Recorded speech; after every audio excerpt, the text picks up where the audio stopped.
office were planning out a big group trip to Georgia for 4 days. Yeah. So I'm quite upset I'm not going. But then at the same time, I don't want to be on a bus for 10 hours to watch a soccer game. That's impossible in England, isn't it? To be on a bus for 10 hours. Yeah, You'd be out of the. You might tip of Scotland. Oh yeah, you could get to the north of Scotland from London in 10 hours. But yeah, you'd be struggling to stay on land for 10 hours. Yeah, that's what I'm saying. Unless, of course, traffic was bad. Yeah. But yeah, since you've been gone, Rich, they've just been magical. Yeah. They've been so good. Well, Palomino probably made a lot of difference, didn't he? Yes, he has. He scored in every goal for the Cavalry, so yeah. every game, scored a goal in every game, yeah. But everyone else has played really well. Angel Paeta's been brilliant. I gave Viveros man of the match on Tuesday night. Yeah, I saw that. I read that. Yeah. He's good. I like him. He's fast, quick. Yeah, you're right. Sound. How long left, Colin? You know what I think we're waiting on? Official? Are we waiting on an official? I have no idea, because I took this anthem thinking there'd be anthems. I don't see officials. I saw one, and it was like he was looking for someone just a little bit ago. What do we do about music? Because have we run out of music? Because the game was meant to start like 4 minutes ago. I'm just playing like it's a rain delay. So I'm just going to play some rain songs? Yeah, basically. It's not about rain, so don't worry about that. Yeah, because we're still minutes from the game starting for some reason.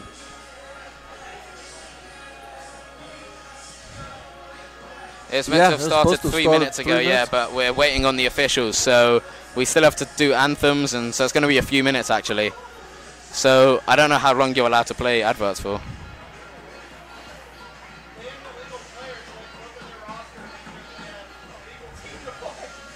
Either that or we can, because I want commercials to happen over the anthem, so we can speak for a couple more minutes maybe and then head to another break. Okay, thanks, mate. Welcome back, ladies and gentlemen. I know I promised that by the time we'd be back, we'd have the game started. However, we're missing a key ingredient, which I believe is an official or two. Yes, we are missing the referee, his 2 linesmen, and his 4th official. All the players, all 36 players, 18 on each side, are on the field. All the coaches are on. They're all kicking around the ball playfully. The crowd are getting a bit impatient. And this is bad so news. When they start putting cones back out to do little drills, that's not a good sign for how much time we have before we start. There is absolutely no sign of any official. I've never seen this before. The game was meant to start 4 minutes ago now, and as you know, Rich, everything seems to run on a very tight schedule like clockwork when it comes to pre-game stuff here at Travis Field. And yeah, we're going to be thrown totally off our game. Oh, yeah. So there's going to be a lot of ad-libbing at the moment. We've got some time to kill. So I was just saying... The one thing I'm really interested in seeing in this game is you talk about they just need a draw. But yes. So do you play for the draw? No. Well, no, I know. But why I was going to say, a lot of teams would, but that's not the way this Cavalry team's built. They're built to score goals, and, they're built essentially to outsscore you. Yeah. Because, they have very few clean sheets. And so they know they're going to have to get a goal or two to maybe even get the draw. So they're the type of team that will say, look, you can score against us, but no matter how many you score, we know we're going to score more. We're going to score more, yeah. So far, they've actually, they had a clean sheet in their last 2 games, I believe, actually. Well, no. They beat Cleburne. No, they didn't. Beat United and the Royals. 2 of their last 5 have been clean sheets. 2 of their last 5. Yeah, even against Cleburne, who they beat 8-1 and 6-2, they still concede the odd goal. Yeah, and Energy got 1, which was actually I thought we were ahead. I thought that was the official, so that's just the replacement keeper for Texas United. So we are still waiting. Currently, ladies and gents, the Cavalry are just going through a few warm-ups. Texas United kind of just standing in a circle, kicking a ball around. They must be very demoralized, Rich, because heading into that game on Tuesday night, they knew they needed 6 points from 6, so they needed to beat league leaders Cavalry 2 out of 2, and they just didn't show up. Apparently, they started a lot of their regular starters on the bench, so they had quite a few fringe players in the starting 11. I have no idea why head coach have to question that. Alves Ardialini did that, but maybe he didn't want to make the trip to Georgia. Well, no. He ended up shouldn't be the coach then. Maybe right? the team didn't want to spend that much money on a postseason trip to Georgia. However, I just wonder if the stuffing's been knocked out of them, because it's not like so many teams in our division where they've kind of known for the last 2 or 3 weeks that they're not making postseason. Although it was a very small chance, Texas United did know they had a chance to make the postseason playoffs, and to get so close and now with just 1 game to go. Nope. That's another false sighting on an official. Well, the other thing is have you not said? I mean, now there's 2 of their players are playing for the Cavalry. Is that correct? That's the Albion. Oh, okay. So we've nicked a couple of their players. Their 2 best player, Kylian Colombe, the league's top scorer with 10 in the PDO alone. Ascono, he scored a few in some non-competitive games. And Roman Danielou, I know I'm saying that wrong, from Poitiers, France. A very small town in France. However, he's plied his trade in America the past few years. He's a very impressive midfielder. I'm surprised he actually hasn't got a starting 11 play switch, because when he came on for the last 40 minutes at Texas United on Tuesday night, he was superb, to be honest with you. Maybe we'll see him in the friendly on Sunday. To be honest with you, from what I've heard, it looks like 18 of these players that are playing tonight will not start on Sunday. Will not show up on Sunday. Okay. I heard we might not have our full coaching staff because it's just a friendly. Yeah, might have a U17 team here. We will have a U17 team against FC Denton. However, you can, of course, ladies and gents, listen to that on Sports Radio and The Zone, just as you have to every single one of the well, it's not 16, is it? Because we've had some away games, but we've had 6 home games and 3 friendlies. So you've listened to 9 games so far with us, and you've got 2 more, including tonight. Tonight being the most important. It promises to be a fantastic game. And I was just saying to Rich during the commercial break, listeners, that since he's been gone the last 3 weeks, we've just been magical. We have stuttered our way through the first month of the season, but the last, I said we've been unbeaten the last 5. I'm sure if they struggle tonight, that will be brought up a few more times by you. Oh, for sure. You'll definitely be our bad luck charm. Yeah. Here they are. The officials are finally here in their lime green shirts and their black shorts and black socks. We have 2 females and 2 males, so nice to see the female lineswoman is back. Well, they got the lines, the two females. 2 women running the sides of the pitch. There goes our team ops guy. He's walking rather quick and aggressively towards them. I don't think he's too happy with them because they are out. It's 7:39. They should have been out here at 7:25 at the latest to get this game going. Maybe, I wonder if we'll be skipping introductions or anything as well, just to get started.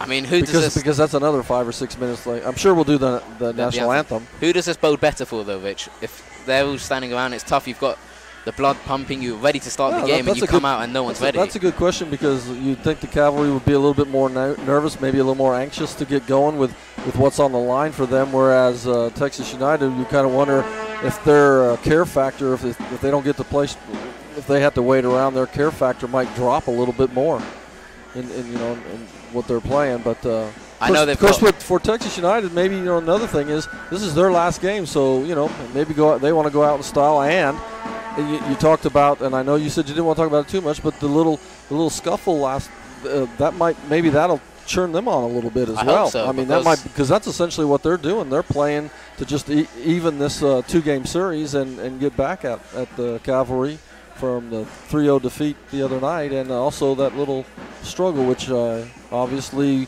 fed over into the second half. Because just as, it's going to be tough for Texas United. I hope, for the neutrals' point of view, they are actually motivated for this game. However, it could be very easy if their heart's not in it to just think, I'm about to have my summer holiday straight after this game. So they're already thinking about that plane to wherever they're going this summer, and perhaps their head's not in this game. The Cavalry are actually, they're walking off the field. They're ready to take the line up and get ready to walk out. So we are going, it was almost like we're just 15 minutes behind, but everything is going to be done as it normally is, just a little later. I think now the teams are walking off, so we will be taking a commercial break whilst the anthems are happening. And then finally, listeners of Sports Zone 102.7 FM and Sports Radio 1150, we will be back with this game between your Cavalry and Texas United, the final game of the season. Hopefully it's a cracking one for your sake. We'll be back in just 3 minutes' time. Don't go anywhere.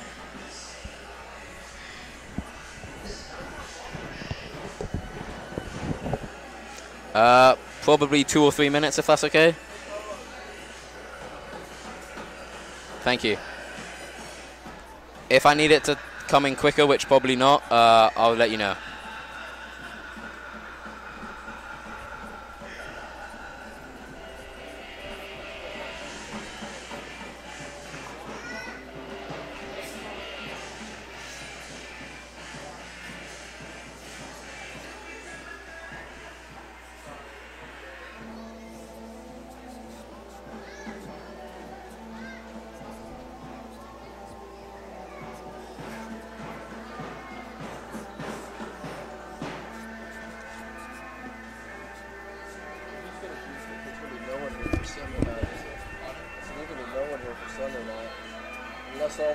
Unless all the parents from the kids that never get to play are actually going to get to play one game.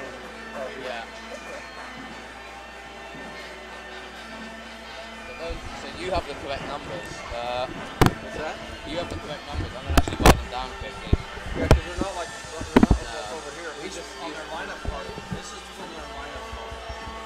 Okay. Numbers are from their lineup card. Yeah, we just got that off what they gave us the last game. Be conscious because when we're on the stream as well when we speak to the mics. Say that again. We're on the stream as well when we speak to the mics. Okay. Uniforms are squeaky clean. Thanks to Harvey Wash Bangers for the wash, dry, and fold services. Harvey Wash Bangers on Harvey Road celebrating their 20th year in Brazos. Can you get me the team card from Connor? Do you need the team card right now? And now fans, please rise and remove your hats to the sing of the national anthem by Hannah McCarty.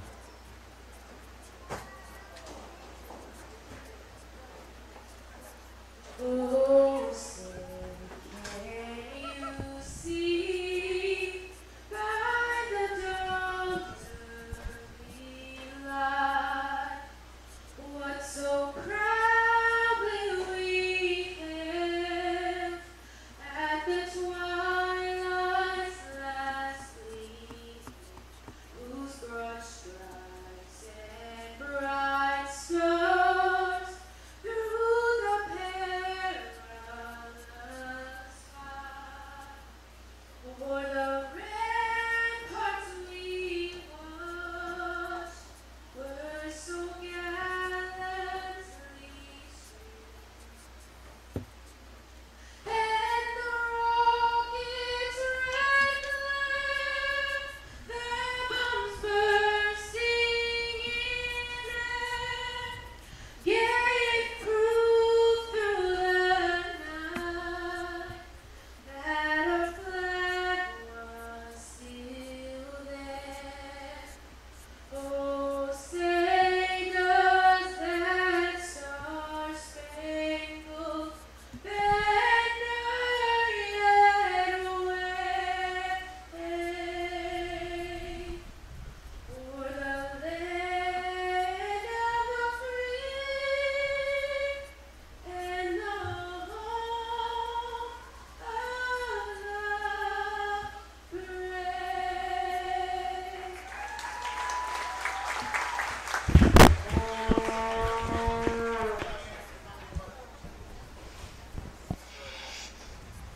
Lineup change for Texas United. Now starting number 18, Adam Beaker.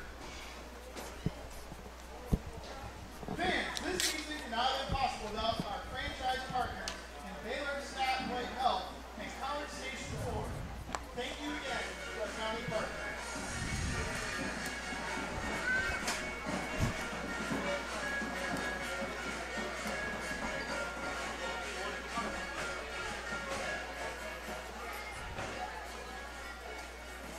Attention Cavalry fans, be sure to stick around for all the excitement tonight because after the game you're invited to join our post-game penalty kicks on the field.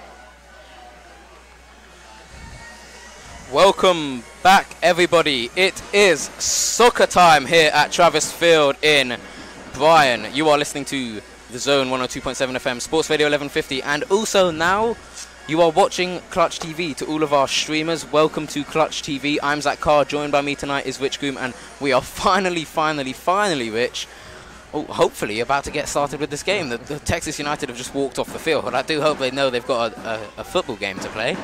I believe they're just huddling over there. Maybe getting one last drink. Maybe also staying in the shade for a few It's few a very seconds, warm one. It's few still in the seconds 90s, longer. isn't it? So Still in the 90s here.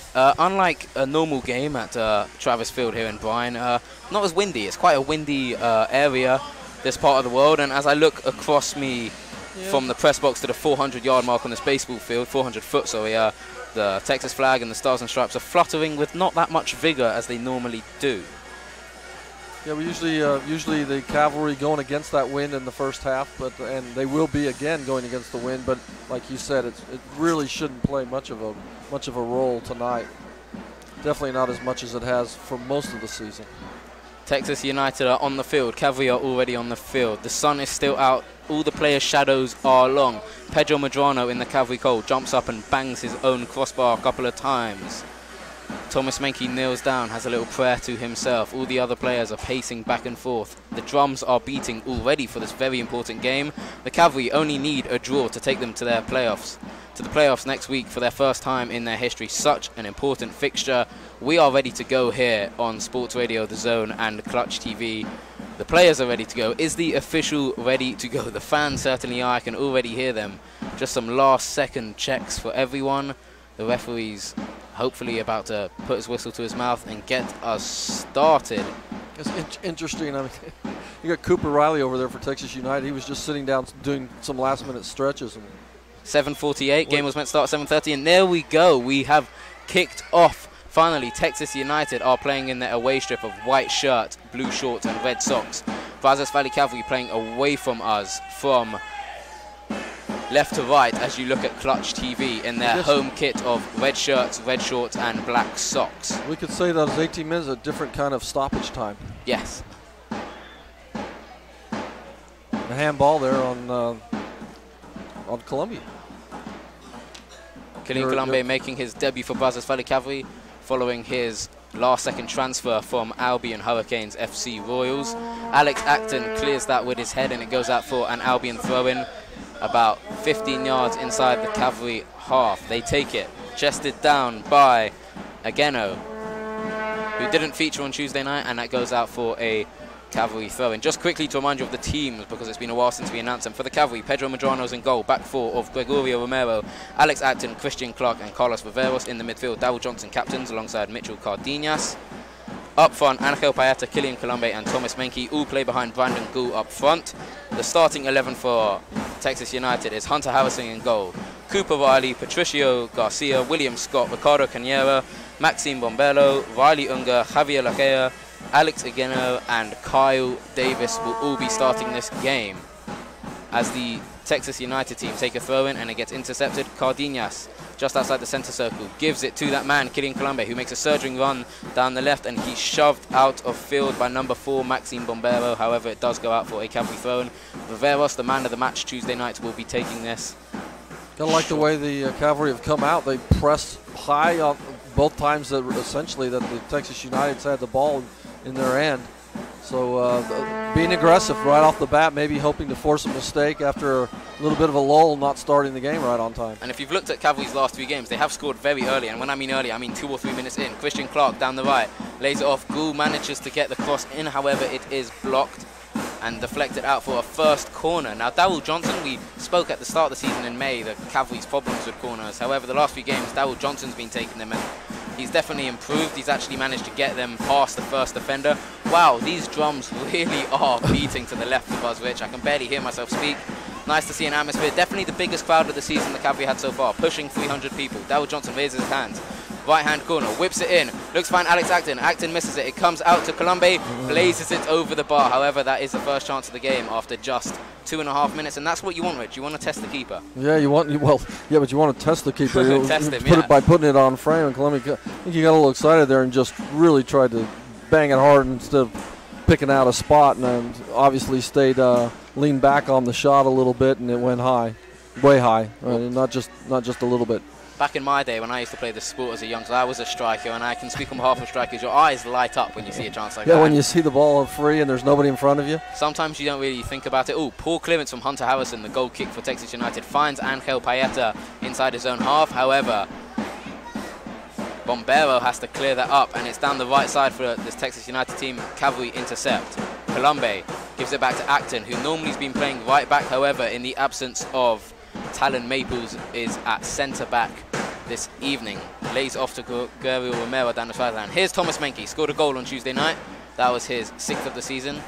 Thought about making a dribble, decided to give it back to Romero, who sprays it to the left of the field. And once again, Cavalry, so characteristic of them, switching flank to flank in just a matter of seconds. DJ now. Viveros enters the box, whips it in, and it looks like it was... No, it wasn't deflected. Yeah, I thought it was deflected too, because he got in there nicely. I like to see that right off the bat with Viveros going forward. I mean, I don't know, from goal line to midfield line if he's the fastest, but he definitely looks the quickest for about 15, 20 yards. And I like to see him get upfield. Well, my biggest compliment of Viveros this season, who in my opinion has been one of the best players, and not just the Cavalry side, but the PDL, is that it's one thing being as quick as he is, but it's another thing knowing when to use it. Right. And here's Menke down the right. Gou overlaps. However, that pass is a tad too heavy, and Patricio Garcia, who actually had a decent game on Tuesday night, clears the danger out for a throw. And Menke takes it quickly, about 10 yards from the goal line. Finds Paeta, who's shoved in the back before giving it back to Menke. Lays it off to Romero. Romero sprays it wide to Darryl Johnson, the captain for tonight. He can't control that poor pass. It bounces off his chest, and it's picked up by Texas United. Kyle Davis, who's been moved up from a substitution tonight. Texas United playing it down this right side. However, they are pressed, and they have to pass it back to their centre-backs. Wow, this crowd, Rich, is something else. It's nice to see as Davis finds his left winger. Cooper Riley down this left side. Christian Clark tries to get his body in the way. Riley shoves him in the back, lays it off to Davis. United are now in the Cavalry box. Oh, that's definitely a foul. Romero just a bit too keen to get the ball there. The Frenchman clips. Let's see who that is. Once he gets back up, we can see the number on his back. He clips number 10. That is Javier Lejea. Who had an average game on Tuesday night. Running with his back towards goal. Romero just tried to get the ball from underneath him and just caught man before a ball. Lejea went down. Fortunately for him, he's back up on his feet. And Texas United haven't really had a chance this game, but this free kick will definitely give them something. Yeah, this is in a dangerous spot. It's one of those spots where you can chip it in to find somebody, or you could really take a blast at the goal. It's only probably about 24 or 5 yards, and a great angle. Good angle, just to the left of this penalty box on the left-hand side. Who do we have standing over it? We have Alex Ageno stands over it. He just got a word in his ear from Maxime Bombero. Bombero and Anego standing over it. Anego stands over it menacingly, about 6 yards back. Cavalry have a wall. Anego steps up. Short pass to Bombero, but Thomas Menke, such a clever footballer, reads that. He breaks free from the ball, and now he's trying to counter for the Cavalry. Oh, he gets past Anego. Great bit of skill. He now enters the United half. Lays it off to Paeta. He lets it go. Poor pass from Colombe, and that very promising play comes to an end. That was actually a nice little play that the Texas United had, but Menke read it well. And I mean, because if he wouldn't have been able to get that foot out there and stop that little quick pass off the restart, that they would have had a chance there to get a ball in across the. And here comes Kyle Davis down the left side. He nutmegs Christian Clark. Alex Acton is going to have to do something, and Acton brings him down. And the referee says play on, no penalty. In fact, he actually gives a free kick for a dive. Yes. Oh, did he say dive? Yes. Yeah. What did you think of that, Rich? Dive? I don't know. I was pretty quick. I don't think it was a foul or anything. I just think that he just fell, in trying to do what he wanted to do. I don't think it was a dive. And if it's a dive, don't you give him a yellow card?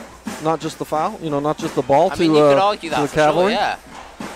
7 minutes played here at Travis Field, and there is no sign of nerves from either side. This game really has started at 100%, and it's continued like that all the way through. I think the crowd are definitely helping, because when you've got a crowd behind you, Rich, it really does kind of up the tempo of the players as well. Yeah. Well, if they're playing at the same tempo as the drums, they're in good shape. Because if they're playing at the same tempo as the drums, I don't know how long they'll last, to be honest. Who, the drums or the players? Both. Darryl Johnson now running. 30 yards out. He gets intercepted. Good tackle from Lejea. Lays it off to Davis down this left side, just inside his own half. Now chips it over Romero at right back, and Anego can't catch that. Christian Clark just shepherds it out of play. He'll have the throw in about 15 yards from his own goal line. Goes to take it quick. gives it to Amera to take.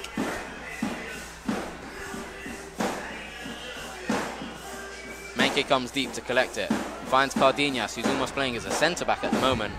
Sprays it across to his left centre-back, Alex Acton. Like I said, normally a right-back. He's from the University of Seattle in Washington. However, a College Station local boy.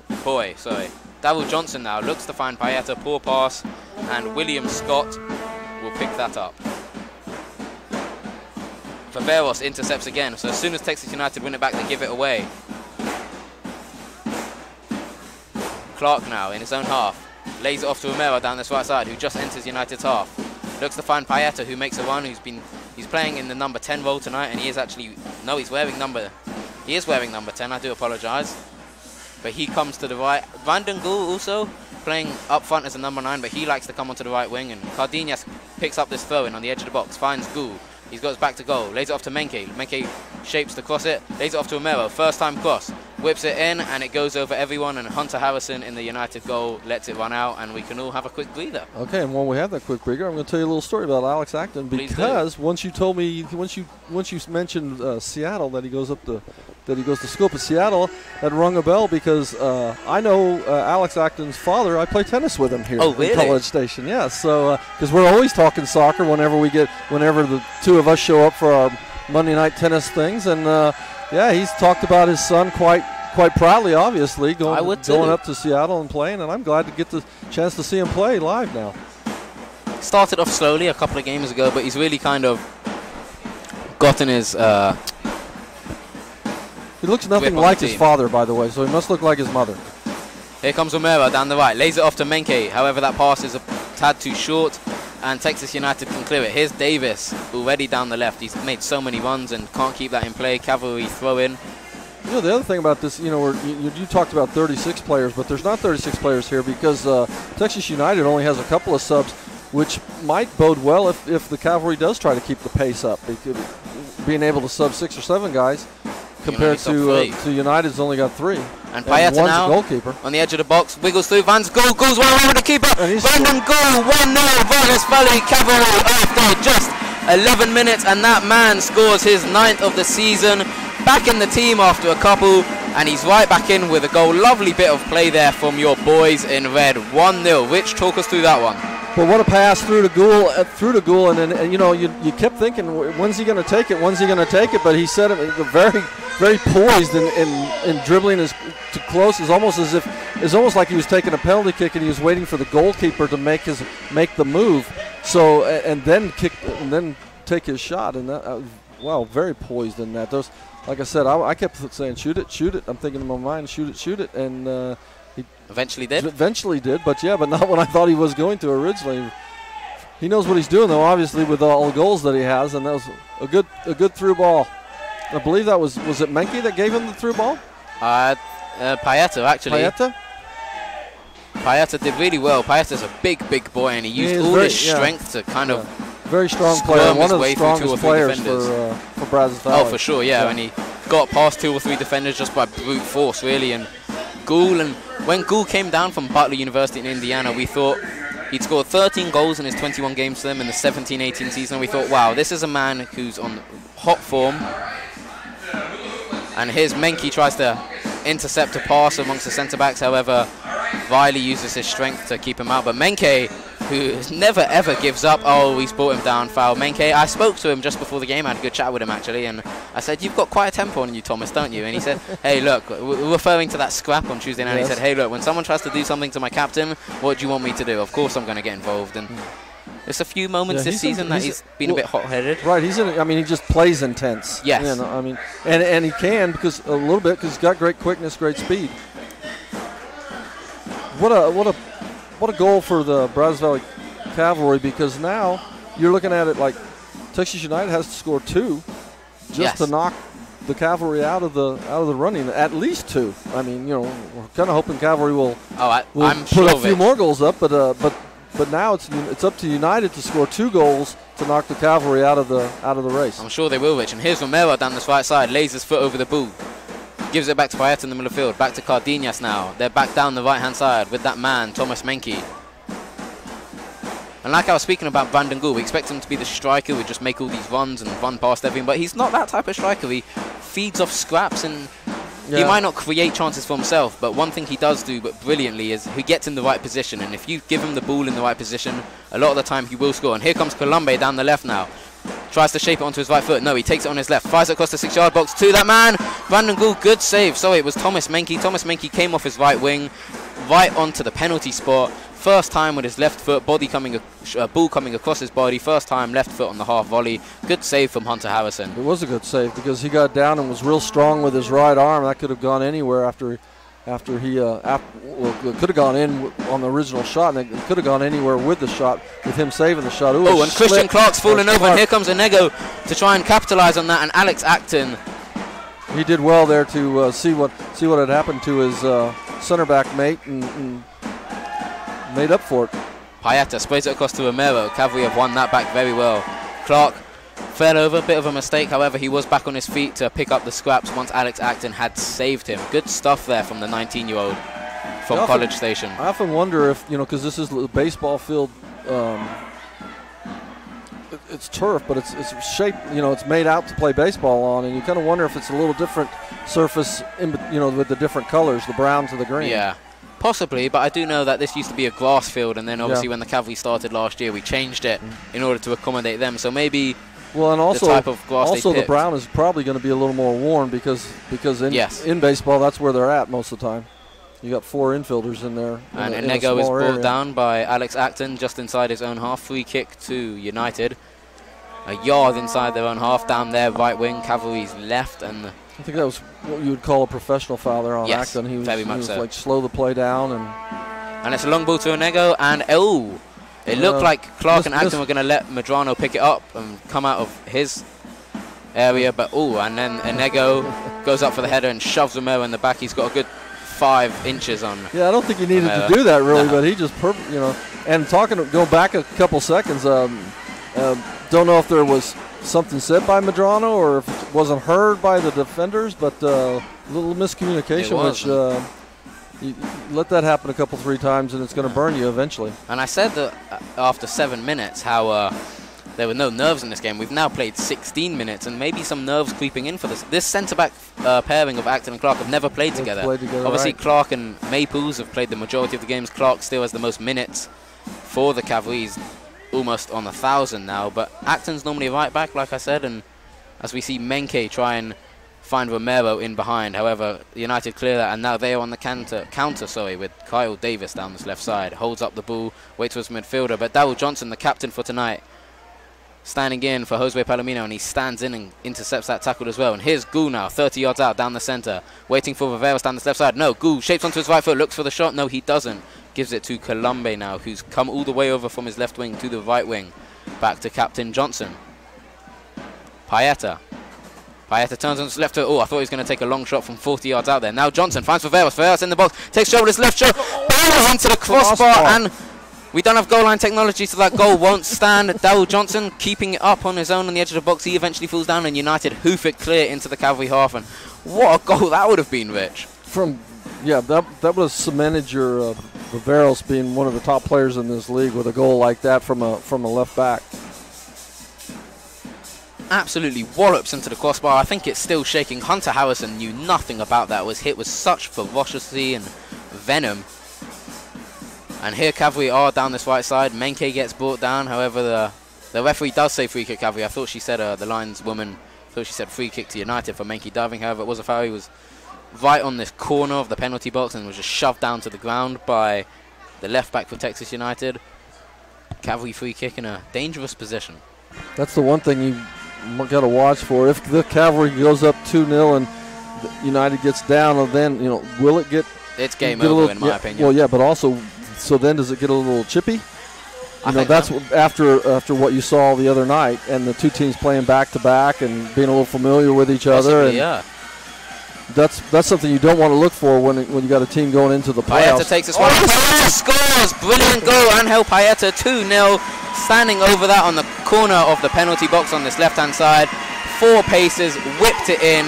It went low, it went hard, and it went into the back of the net. Angel Paeta Didn't score in the last game, did everything but score. However, after just 18 minutes here at Travis Field, he scored his first of the night. That's Cavalry's second of the night, 2-0, and it does look like we are on the road to Georgia.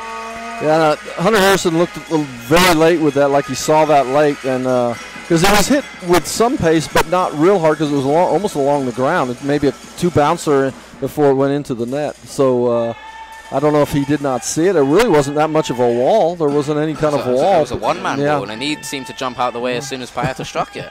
Maybe that's what fooled the Hunter Harrison on that. Well, Payeta looked surprised that it went in himself when he hit it. But he does strike a very menacing figure, Payeta. He's a tall boy, and he's got broad shoulders on him, and he stands there with his white, very bright boots, and he stands over the ball, and you know if he's going to hit it with power instead of finesse, that if it hits you, it's going to hurt. It's funny you say white boots because the other night, the goal that I talked about where he got the tying goal, I believe he had some really bright green ones on, so he's got some for each occasion, I guess. Yeah, of course. Here comes Colombe down this right side, shapes back onto his right foot, finds Cardenas in the theatre box, lets it go for Menke, but Menke was not expecting that, and Kyle Davis, who's been the most energetic player for the United, picks up on that, lays it off to Riley, and Lachea can't control that, and Cavalry win it back. They're 40 yards out now. Cardenas to Johnson on the centre circle. Johnson's running forward, and he's not got anyone pressing him before finding Colombe, who's right on the far side of this left wing. Viveros now. Payeta got his back to goal. Finds Colombe in a bit of space down this left. He's now being pressed. He's going to have to do so. Oh, lovely back heel by Colombe. Tries to find Payeta, and Enego has to come racing back from his striker position to clear that. Only as far as Colombe. Colombe still has the ball as he enters the box. Now he's tackled, and here come Texas United. or not. I think they had the counter, and then they slowed down. But here they come again. Lovely 1-2 between Garcia and Canera, and Darryl Johnson, the skipper for tonight, races back and intercepts that on the halfway line. Now he finds Gould. Gould's come deep. Is Gould going to take a long shot? No, he finds Menke down this right side. Menke labours towards it. 1-2 with Gould. Lovely. Now Menke's in the box. Outside of his right foot. Menke, brilliant save from Hunter Harrison. Fantastic stuff from the Texas United keeper. Wow, I don't think he was going to get a hand to that. And then out of nowhere, sticks out his left paw and keeps it out of the goal. It was an interesting shot by Menke because he's coming in from the right side, and he used the outside of his boot to curl it back in. He did. Back into the near post. He doesn't like his left foot, Thomas. Into the near post, and you're right. It almost caught Hunter Harrison. It was almost like he was diving one way and trying to keep his arms back the other way to make the block. And give him credit because I mean he was strong with that left arm. Because I think he was fooled at first because of the bend that... oh, brilliant ball there from Cardenas. 50 yards. Finds Menke on this right side. Menke enters the box. As Menke actually was running to click that pass, he gave him a big thumbs up. He hadn't even got the ball yet. Such is the confidence of this team. Menke shapes onto his left. Does give it with his left to Payeta on the edge of it. Payeta looks to take curl into the top corner, and it just goes wide. Hunter Harrison this time does see it clear. And I just want to speak about Hunter Harrison quickly. And his Australian man actually spoke to him before tonight's game. He's a very methodical keeper. The first time I met him was tonight, and I met him whilst he was slow, creeping, almost walking as slow as a snail between every line on the field. And I said, "Are you all right, mate? Are you with Texas United?" He goes, "Yeah." In his Australian, I'll do the Australian accent. He goes, "You know, I'm just measuring out the lines on the field tonight. I just measured 23 yards." And I thought, that's great. Who are you here with? I didn't know he was the goalkeeper because he wasn't even on the roster on Tuesday night. And obviously he's taken over from Malvezzi. And very methodical, speaks very slow, very much about the details and the techniques of the game, and he's very much all about the mind when I spoke to him at least. And here comes Payeta, looks to test Hunter Harrison again. And Romero almost picked up on some scraps. That was some really poor defending from Cooper Riley. Cooper Riley picked up a stray pass from Payeta and tried to chest it towards Harrison. And Garcia came in and saved the day because that would have been 3 because he would have been left alone with Harrison. Yeah, that's funny you say that about Harrison because, you know, sometimes in American football you hear about receivers counting out steps, you know, on where they want to go. But, you know, with a goalkeeper, you don't think you have to do that as much because the lines are the exact same, you know, on the field every time. Well, he was talking about how this is obviously a baseball field, and he said how... You want to know how far it was to first base? Yeah.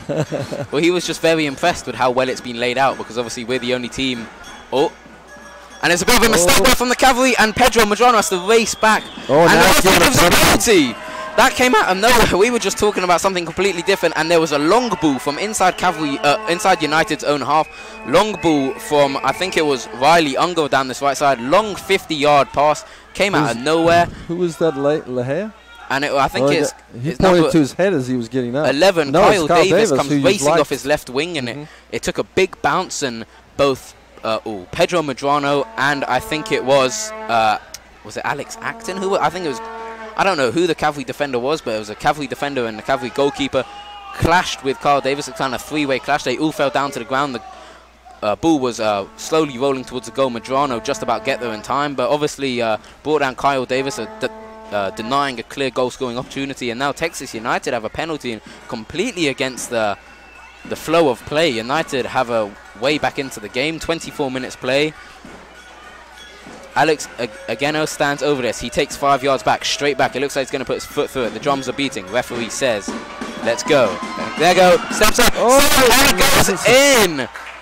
He guessed right, and it went off his knee and just kind of rolled up over his body and into the back of the net. It was saved originally, but it did go in the back of the net. Texas United get one back. It's 2-1 now to the Cavalry. Medrano did well to guess the right way, and oh look, Medrano and Romero are having a bit of a scrap there at the moment. I think the Romero was the player he collided with. Collided with, and they're still going on about. I'm a little surprised. Usually, when you see a penalty like you see a call like that in the penalty box, you also see a card. And we didn't see a card on that. And these PDL officials do not like to give out cards. They do not.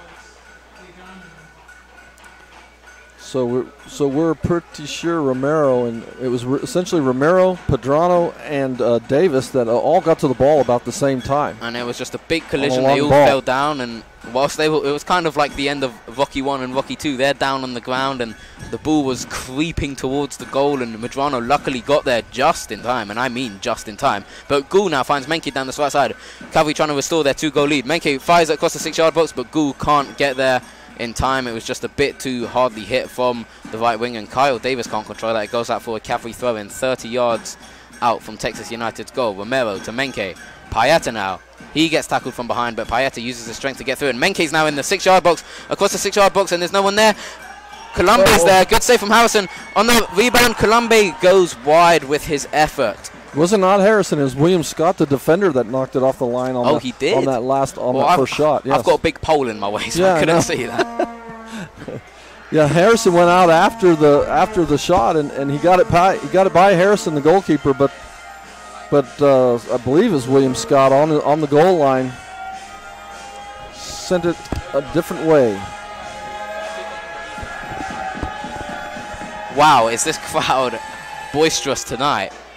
Hunter Harrison takes the goal kick for United, and Romero just sticks out a foot, and it goes flying into the kind of wondering why he did that, because if he just lets it go, it's a Cavalry throw. Now a ball boy has to run 50 yards to collect that behind the grandstand, and maybe Romero's a little hot still from the penalty. And I would be too, because it's kind of the shock, because I think what happened was, and Davis kind of pointed and stayed down for a little while, and when he got up, he kind of pointed to his head. So maybe there was something involved with one of them hitting Davis in the head. And Christian Clark is brought down by that goal scorer. Ageno, Clark appeals for the free kick, wins it. Ageno apologizes. There was nothing malicious about that. But yeah, I think Romero was just in shock, because he was involved in the game, but only in an attacking sense, because we were all over United. And then you have to switch so quickly, which is difficult to do, especially as a fullback. You have to switch so quickly from an attacking mindset to a defensive mindset. He has to sprint back 40 yards and make sure he gets his body in the right position in the field. And obviously it wasn't, because that's why he collided with those players. And well, and actually it's a nice little play by United, because it's Davis coming off the wing, so the two center backs were up. Yes. And they had nothing to do in the play, with the two center backs playing up, not looking for that long ball, because that was a long ball from beyond midfield all the way across to essentially just inside the penalty box at the semicircle. Darryl Johnson now looks for a through ball. No one can be on the end of that, and it's a long ball to Ageno on the halfway line, but Clark, the defender he is, can read that. A little pulling there. I'm surprised. Finally, I guess they're trying to see if he could play the advantage. Good physical battle between these two, because they're both well in advance of 6 foot, both the best part of 200 pounds. I know Clark's almost 200 pounds. Ageno probably might be with muscle over 200 pounds. And so far they've had a good battle in the opening 27 minutes. I think we might continue to see that. Actually, opening 32 minutes. Sorry, my maths failed me there. I've had to count down from 45. Darryl Johnson on the edge of the box. Takes the shot, curls it straight into the hands of Harrison, and Harrison takes that and falls to the ground and stays there for a few seconds. Count the delay, it's the opening 50 minutes, essentially. Oh, of course, yeah, with that massive wait we had for the officials. And the referee's shed is only just behind the Cavalry goal, so I don't really know what they could blame it on. I don't think it's coming from the shed. I think it was getting to the shed. Well, I actually saw them. Oh, did you? Oh, okay, well, then maybe no one went in there and told them what time it was. Well, I'm sure they should know. Whatever it is, we're mad at them because it's made us wait 18 minutes. Although, kind of helps out both teams because it gives them 18 minutes more for the sun to go down. Brazos up his wing, getting forward. Looked like he was held as he got past the right back, and he still has the ball. Lays it off to Colombe finally, and the referee does give... Oh, no, it's a throw-in. Brazos just ran that out of players. He had 3 players all over him, so he did well, actually, to get as far as he did down the line. Yeah, it was one of those things where they just trapped him and used the byline as essentially a 4th defender, so Brazos didn't have anywhere to go, really. It was one of those things where if he could have snuck it through somebody's legs, the Cavalry would have had an advantage because they would have definitely been outmanned Texas United with 3 defenders on Brazos.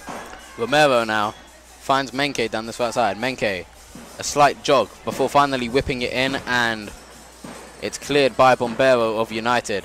And now Kyle Davis comes off his left wing into the center, chests it down, then shoulders it down, gets a shoulder in the back from Cardenas. Referee says play on. United still have the ball inside their own half. Still being pressed from the Cavalry, and the drums are still beating. 15 minutes to play here in the first half. It's 2-1 to the Cavalry. Oh, interception now from Gould. Gould's running towards the box. Bombero didn't pick him up. Gould's still going. Slide tackle, still not down. He's down the goal line. He needs some help. He's finally brought down again. No penalty. Gould finally gets some support. Colombe now still on this left-hand side. The United players have got back now, and it goes all the way back to Brazos, 40 yards out. Exciting stuff there. Gould picking up on a poor pass between the United centre-backs, but couldn't quite capitalise. And heavy touch from Acton, 50-50 challenge. Thought there was going to be a bit of an incident there, however, no one got injured, and Cardenas rolls that back to Pedro Medrano in the goal. You know, that's one of those little plays right there that kind of goes unnoticed, but the way Cardenas saw that Acton had gotten in a little trouble, and he almost like dropped back into Acton's position and avoided any trouble that United was going to give them. He's played well so far, I believe, Cardenas. He's had a nice couple of really long passes to the opposite wing and set up some threats with those long passes. And he's obviously doing his defensive responsibilities. Yes. Mitchell Cardenas, oldest player on the field. He's 27 years of age. So of course, as soon as I say that, he throws one long right to the left back of the. Yeah. Oh, it's the curse of the commentator, which always happens. Yeah. But yeah, Mitchell Cardenas, we've spoken about him previously. He's 27 years of age. Used to play back in 2013-14 for Sporting Kansas City in the MLS. So he's got some top quality experience behind him as Payeta sprays it 40 yards to Menke. Menke taps it down, enters the box, takes on Riley and wins the corner. That, well, I don't know. You wouldn't call it a battle, but he wins the race to the byline, and he's deceivingly quick as Thomas Menke. Oh, I believe he's really quick, yes. I think that's a big part of his game is his quickness, especially in the box. He just seems to pick it up another notch once he gets into the penalty box. And he will usually win. He'll usually either get his cross over into the middle or get the corner out of it. Here is a corner. Darryl Johnson whips in. Acton misses his header. Comes to Colombe on the edge of the box. Colombe over the bar again.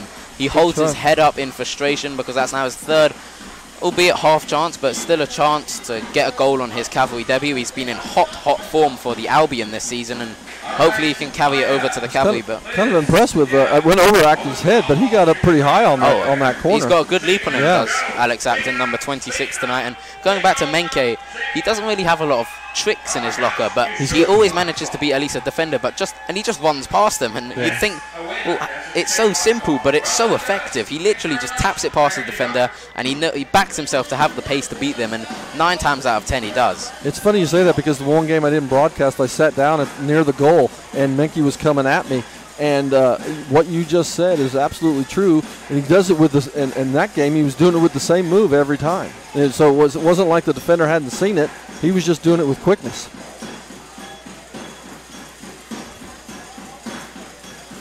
And here comes Romero down that right side. Decides to not choose Menke down the right, but in fact plays it infield. And Bombero is there to intercept. However, he can't find a teammate, and Clark intercepts. Gives it to that man, Menke, and Menke brushes off a challenge from Garcia very well. And now, again, just taps it past the defender. Finds Ghoul. Ghoul lets it go. Menke to the byline, whips it in. However, it was such a tight angle, all he could do was give it back to Harrison in the United goal. Yeah, Maxime Bombero is playing very well for Texas United. He's all over the place. He's been in on 3 or 4 at least interceptions of passes. Once it starts to look a little dangerous. I was impressed with him when he came off the bench on Tuesday night. Only played 20 or so minutes, yeah, but he's kind of playing as the holding midfielder, and he's done a good job there in the middle. Oh, and Alex Acton fails to clear this and almost put Texas United in a good position. A throw-in was taken backwards down this left-hand side, and Acton kind of just waiting and waiting and waiting, and then stumbled a bit, and then Agenu almost picked up on it. Yeah, the only thing was, he wouldn't have had anybody to pass to. There was nobody else in the box. He would have had to just go straight at the goal from a bad angle. It would have been interesting to see what he would have tried to do. And correct me if I'm wrong, Rich, is this United's first corner? Yes, it is. First corner on their right-hand side, our left-hand side as we look at it. And they're doing that. Have an in-swinger. Yeah, it looks like it's going to be that tactic of everyone lining up on the edge of the box, and they've got their big boys. They've got Ageno there. They've got a little pushing going on with Davis and Johnson. And Davis is... And the corner comes in, and Unga almost goes head to it, but Alex Acton, that man again, gets his head, and Darryl Johnson tries to break. And on the turn, whilst he falls, gives it to Colombe. Chooses Menke on this right. Menke, 30 yards out now. He's running towards the goal. Tries to find Gould, and it's a poor pass, and it goes straight to Harrison. Yeah, he needed to put a little more bend on that pass, and he just kind of stuck it straight through to Harrison. Gould, because Gould's, I don't think speed is Gould's biggest weapon. It's not his forte. Yeah, no. So you need to put it on the, not necessarily a plate, but you need to put it somewhere close. At least on the dinner table for him. Yeah, that's right. Yeah. He's not the type of striker that, like we said a few minutes ago, he's not the type of striker that's going to go out of his way for, and that's not necessarily a bad thing. Because well, he just uses his smarts and positioning, and because him and Menke work well together. They switch a lot, and have worked well together. That pass was just a little bit off on Menke's part. Good defending from Clark, comes crunching in to whoever number 2 is, Ricardo Cañera. I apologize for that. Comes crunching in and clears it for a throw-in. And Cavalry give away a free kick here. Oh, more shoving between Colombe and Javier Lachea. They had a bit of a, whilst you were talking about Darryl Johnson having a shove with his opposite number, actually Lachea and Colombe were having a scrap on the goal line here just before the corner. And I think that physicality from the tussle and the handbags throw-in on Tuesday night has carried onto the game here at Travis Field tonight. 8.5 minutes to play here in the first half. 2-1 Cavalry, as United, the visiting team, have a free kick just on the right wing, 25 yards out. It's whipped in. It goes high, it goes long, and William Scott can't get his head to that because it was just hit a bit too hard from Lachea there, and it goes out for a Cavalry throw-in 7 yards out from their own goal line, and they can clear their lines.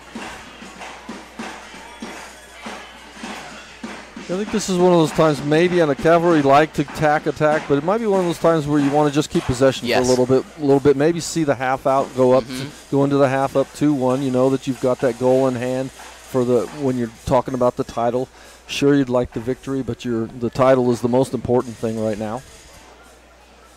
I think just kind of cement that lead. However, we saw at the start of the season that Cavalry aren't the type of team that it's not their can forte. Sit back. They can't.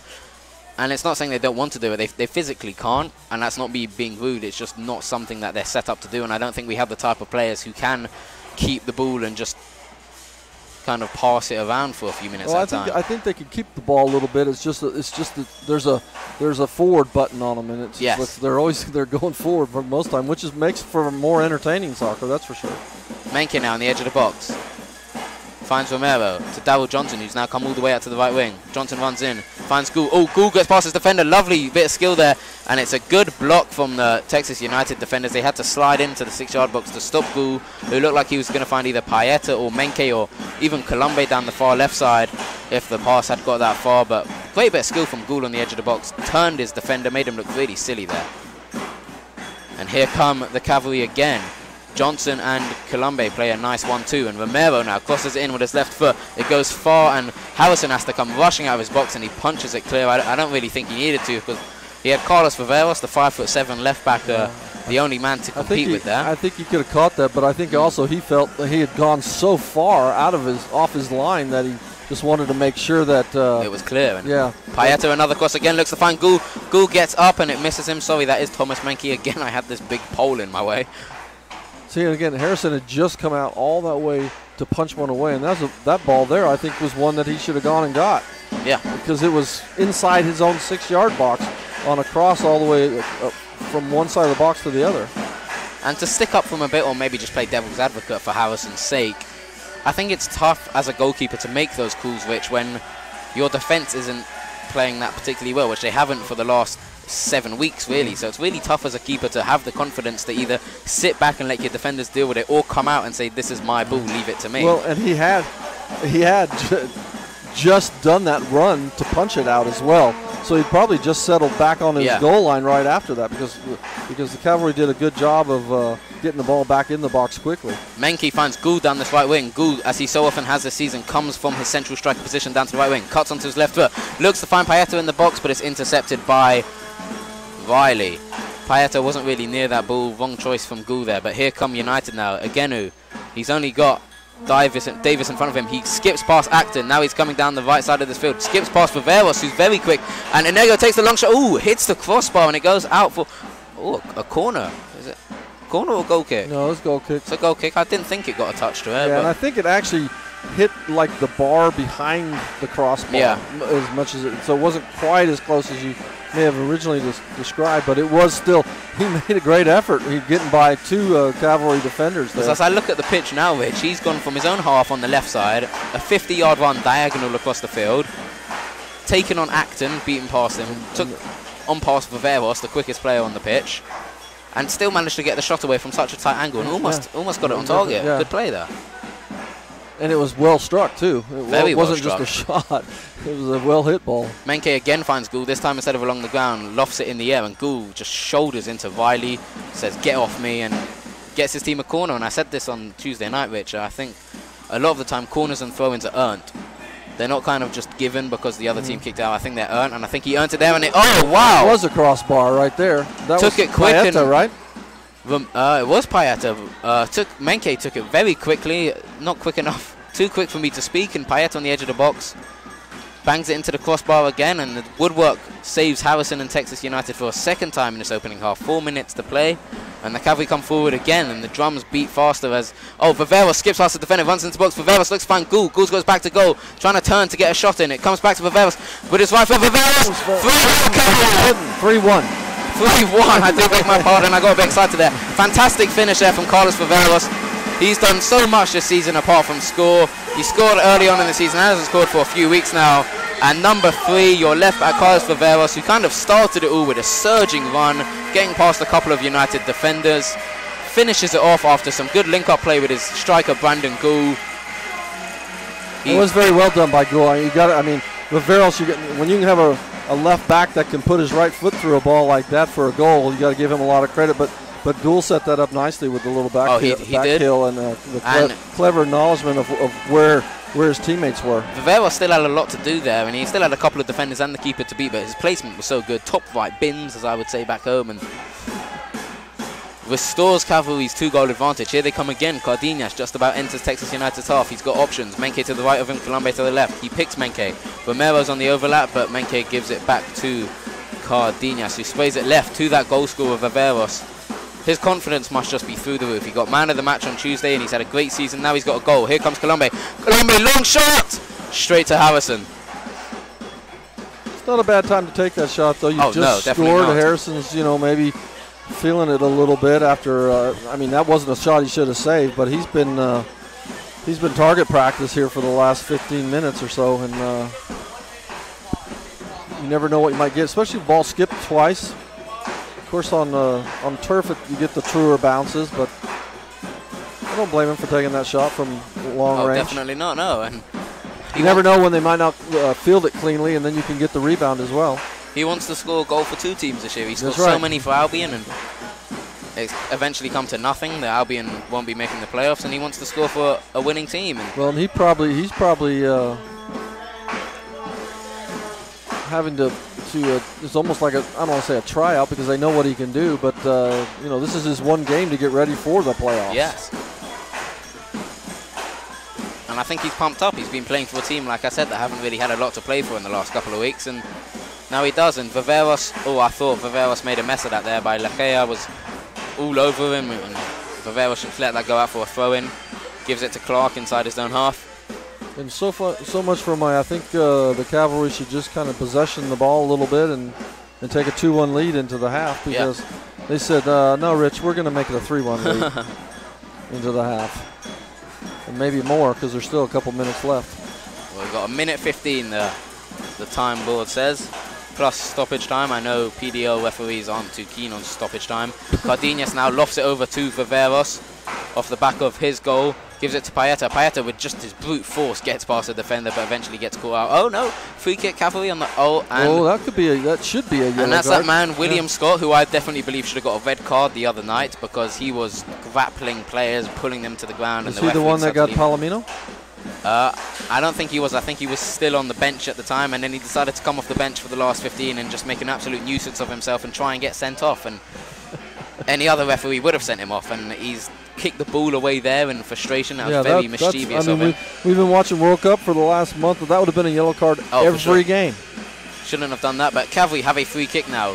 In the lot, 59.9 seconds left to play. Darryl Johnson, the captain for tonight, stands over it on this left-hand side. Whips it in with his right foot. It goes high and far, and Harrison punches it out and clears the danger only as far as Menke on the edge of this box.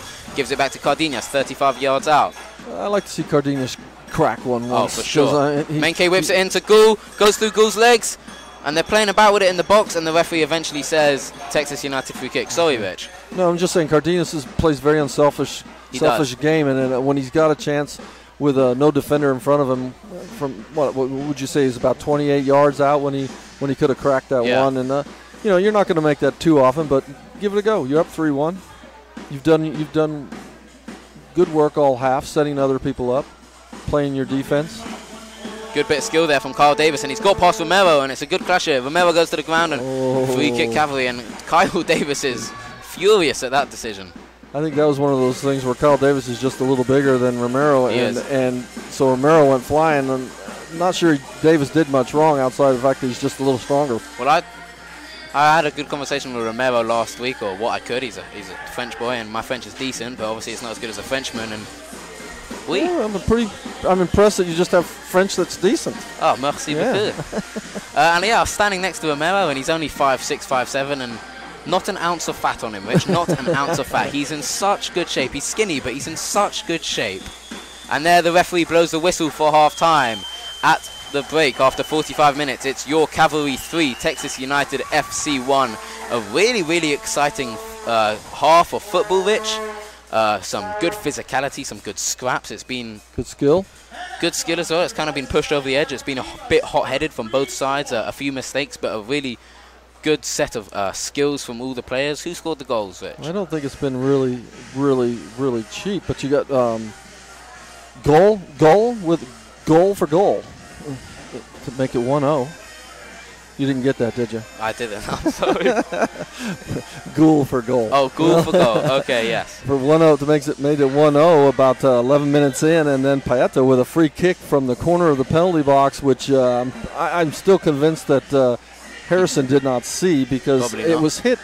It was hit well, but it wasn't hit with much. The conviction. First, it bounced. It might have even bounced twice, I believe. But and like you said, I don't know why he didn't see it because there was no wall there either. But then came the penalty that got the Texas United back in the game. Alex Iguana making. Pedro Madrano's having a word with his goalkeeping coach right now. All the players are leaving the field. He's standing there. He looks very disappointed. Oh, look, he's kind of having to explain explain what he did and why he did it, because there was obviously a mix-up between the two. And we had said maybe 10 minutes earlier that there was a ball that went into the middle, and that we didn't feel like the two center backs were talking with Medrano, and they miscommunicated there. And this time it was Medrano and Rivero, right? Romero that caused the penalty, and now they're talking to each other as they're going off the field. They don't look happy with each other. Anyway. Kyle Davis, the man they collided with, is just in front of them. Turns back. So they got that defender courtesy of Alex Ageno. It was actually a poor save from Medrano. He saved it, and then it bounced up over him. Yeah, it kind of rolled up over his body as he dove to the right, and then the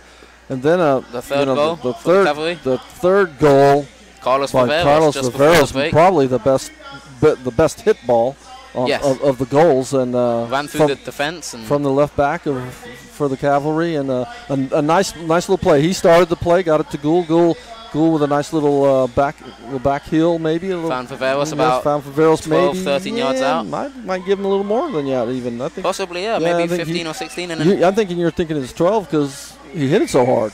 He did, and he didn't put his foot through. He actually hit it with the inside of his foot. But it was hard, and it was right in the right position. Yeah, I mean Harrison did not. We can't blame Harrison on that one at all, because he did not have a chance on that to make it 3-1, and that came late. That was maybe with 4 minutes left in the half, and we're thinking maybe that the Cavalry could take a 2-1 lead in the halftime, and they took a 3-1 lead. They took one better. And it is halftime. The players are having a break. I think we should have a break, Rich, and I think you, ladies and gents, should have a breather. Maybe stick the kettle on. I don't know. Maybe it's too warm for an evening for a cup of tea.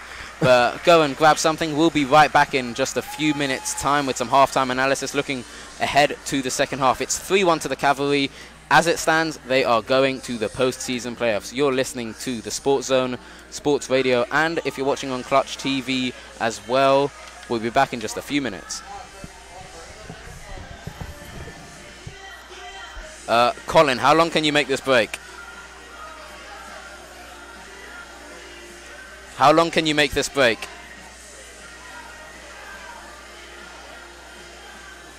Could you make it a bit longer?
This is Sports Zone 102.7 FM and Sports Radio 1150 AM, and of course Clutch TV if you are still here for the halftime show. I'm Zach Carr, this is Rich Groom, and we're just going to be looking back on the first half, which was 3-1, and looking quickly ahead to the second half.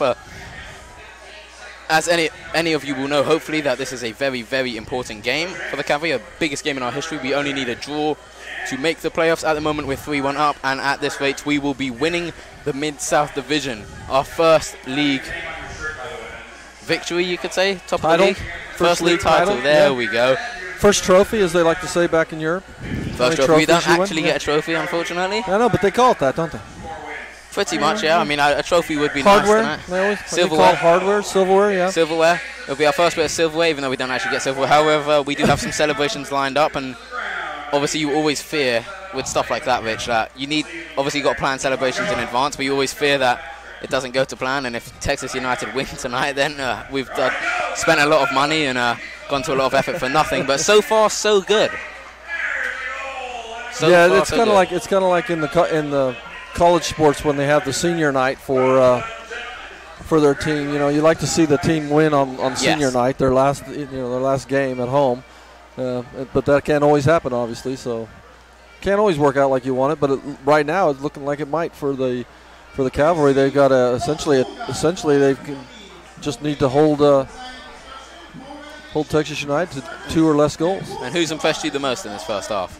You know what? I'm going to name a guy that really hasn't even been involved in any of the goals, but has handled the play really well, and that's Cardenas. Although I will say Gould's made some nice little plays that have led to goals. His goal, and then obviously Brazos' goal. But I just like what Cardenas has done with switching the field. I like the way he's come back and helped on defense a couple of times when they've needed it.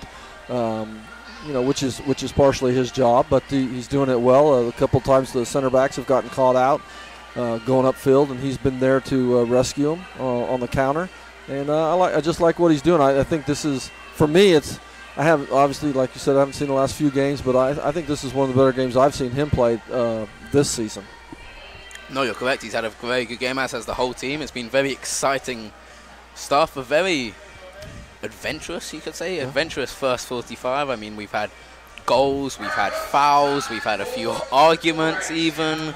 Yeah, nothing really not major, nothing brutal or major or cheap or anything yet. But in the Cavalry, I mean, it's 3-1. Is that a fair score line? At least it's a fair score line because the Cavalry, they've hit the post. Paetta's hit the post. Harrison's made, even though we gave him a little bit of stuff for the goal. One goal he did let in. He's made 2-3 really good saves, especially early in the game. No, it's been very exciting stuff. Texas United definitely are making a better showing of themselves than they did on Tuesday night. They kind of just laboured through that game to a 3-0 defeat, and they've at least got a goal on the scoreboard this time. They're making it somewhat difficult for the Cavalry. But it was their only chance. I mean, it really was their only opportunity. Maybe and it did come out of nowhere. Iguano had one late where he got kind of pinned at an angle and had to take a tough shot, but that was probably their second best opportunity, and it was half opportunity at best from where he finally had to take the shot. But and the penalty. Wow, that play almost came from nowhere. It came completely. I think you were talking about something else, and it was like, "Whoa, we've got something going on here." And then out of nowhere, there's a 50-yard ball, and 3 players are lying on the ground, and the ball is rolling into the net. Yeah, and Madrano did well to get back to save it. From going in initially. It would have looked very silly if that went in. Yeah. I mean, I guess you'd have had to give him, if that goes in, I guess you'd have had to give him the advantage, and there would have been no penalty, right? And then also, possibly. And maybe that's why he didn't give the yellow card, because usually when you see a penalty like that in the penalty box, there's a yellow card at least. Yeah. And I guess it's not a certain goal scoring opportunity because obviously Romero was back there as well. In fact, Pedrano and Romero may have caused. Well, they did cause the trouble because they, like you said, there was 3 of them running into each other. So that's 2 Cavalry players running into each other, and which shouldn't happen. I mean, that's pretty much the only foot wrong that the Cavalry have put this off. It is, because most of the game was played at the far end as we're looking, and like I said, they could have 5, and you wouldn't say anything was wrong with that, the Cavalry. No, definitely not. And I'd just like to quickly add that we spoke about how busy Travis Field is tonight, and I'm going to change the subject here, Rich. And we've got, as the crossbar challenge takes place, and for what, a 10th time this year, a Cavalry fan fails to win himself a free Ford F-150. Yeah, Crossbar. I was going to say, but Messi might have trouble with that. If you give it's- Messi 10 times, I don't think he'd get himself no, it's very a tough. 150. Yeah. That's why we do it. And They do have the wind with him, though, to help him. he get does, the ball but to- he's still got nowhere near. But under the press box, we've got 250 small kids here, and they're part of the. I just want to give them a quick shout out. They're part of the organisation Future of Football. I think that's what they're Future called. of football? Nice. And it's an organisation, and it just helps children kind of get involved in the sport, because we know, I mean, we've seen with England, we've seen with so many countries this summer especially, that sport really unites people, and I think it gives perhaps not the most privileged children an opportunity, and it's really nice to see that they're coming out and really enjoying the game. And what a game they've been enjoying. Officials are already out, and I'm under instructions to take us to a commercial break. So that's what we're going to do. Don't go anywhere, Yeah, but the listeners. players aren't, so we're all right. But don't go anywhere, listeners. Don't go anywhere, viewers. Rich and I will be straight back with the second 45, the last 45 of the season. Oops. So you get the players trying it. It's 3 minutes, okay, Colin? Okay, perfect. Thank you.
Welcome back, Clutch TV watchers and radio listeners of Sports Radio 1150 and the Zone 102.7 FM. Zach Carr here, joined by, as always, or not for a while actually. I was going to say, not always, yeah. Not always. Unfortunately. I wish it was always, Rich. It's been a pleasure this season, and we got one last half of soccer or football as I just got told off by my boss in the press box here for saying, one last half of football, competitive football to be played. We've got that friendly on Sunday, but the last 45 minutes of action to be played here in the Premier Development League, and if it stays this way, the Cavalry will be heading to the playoffs for the first time in their history.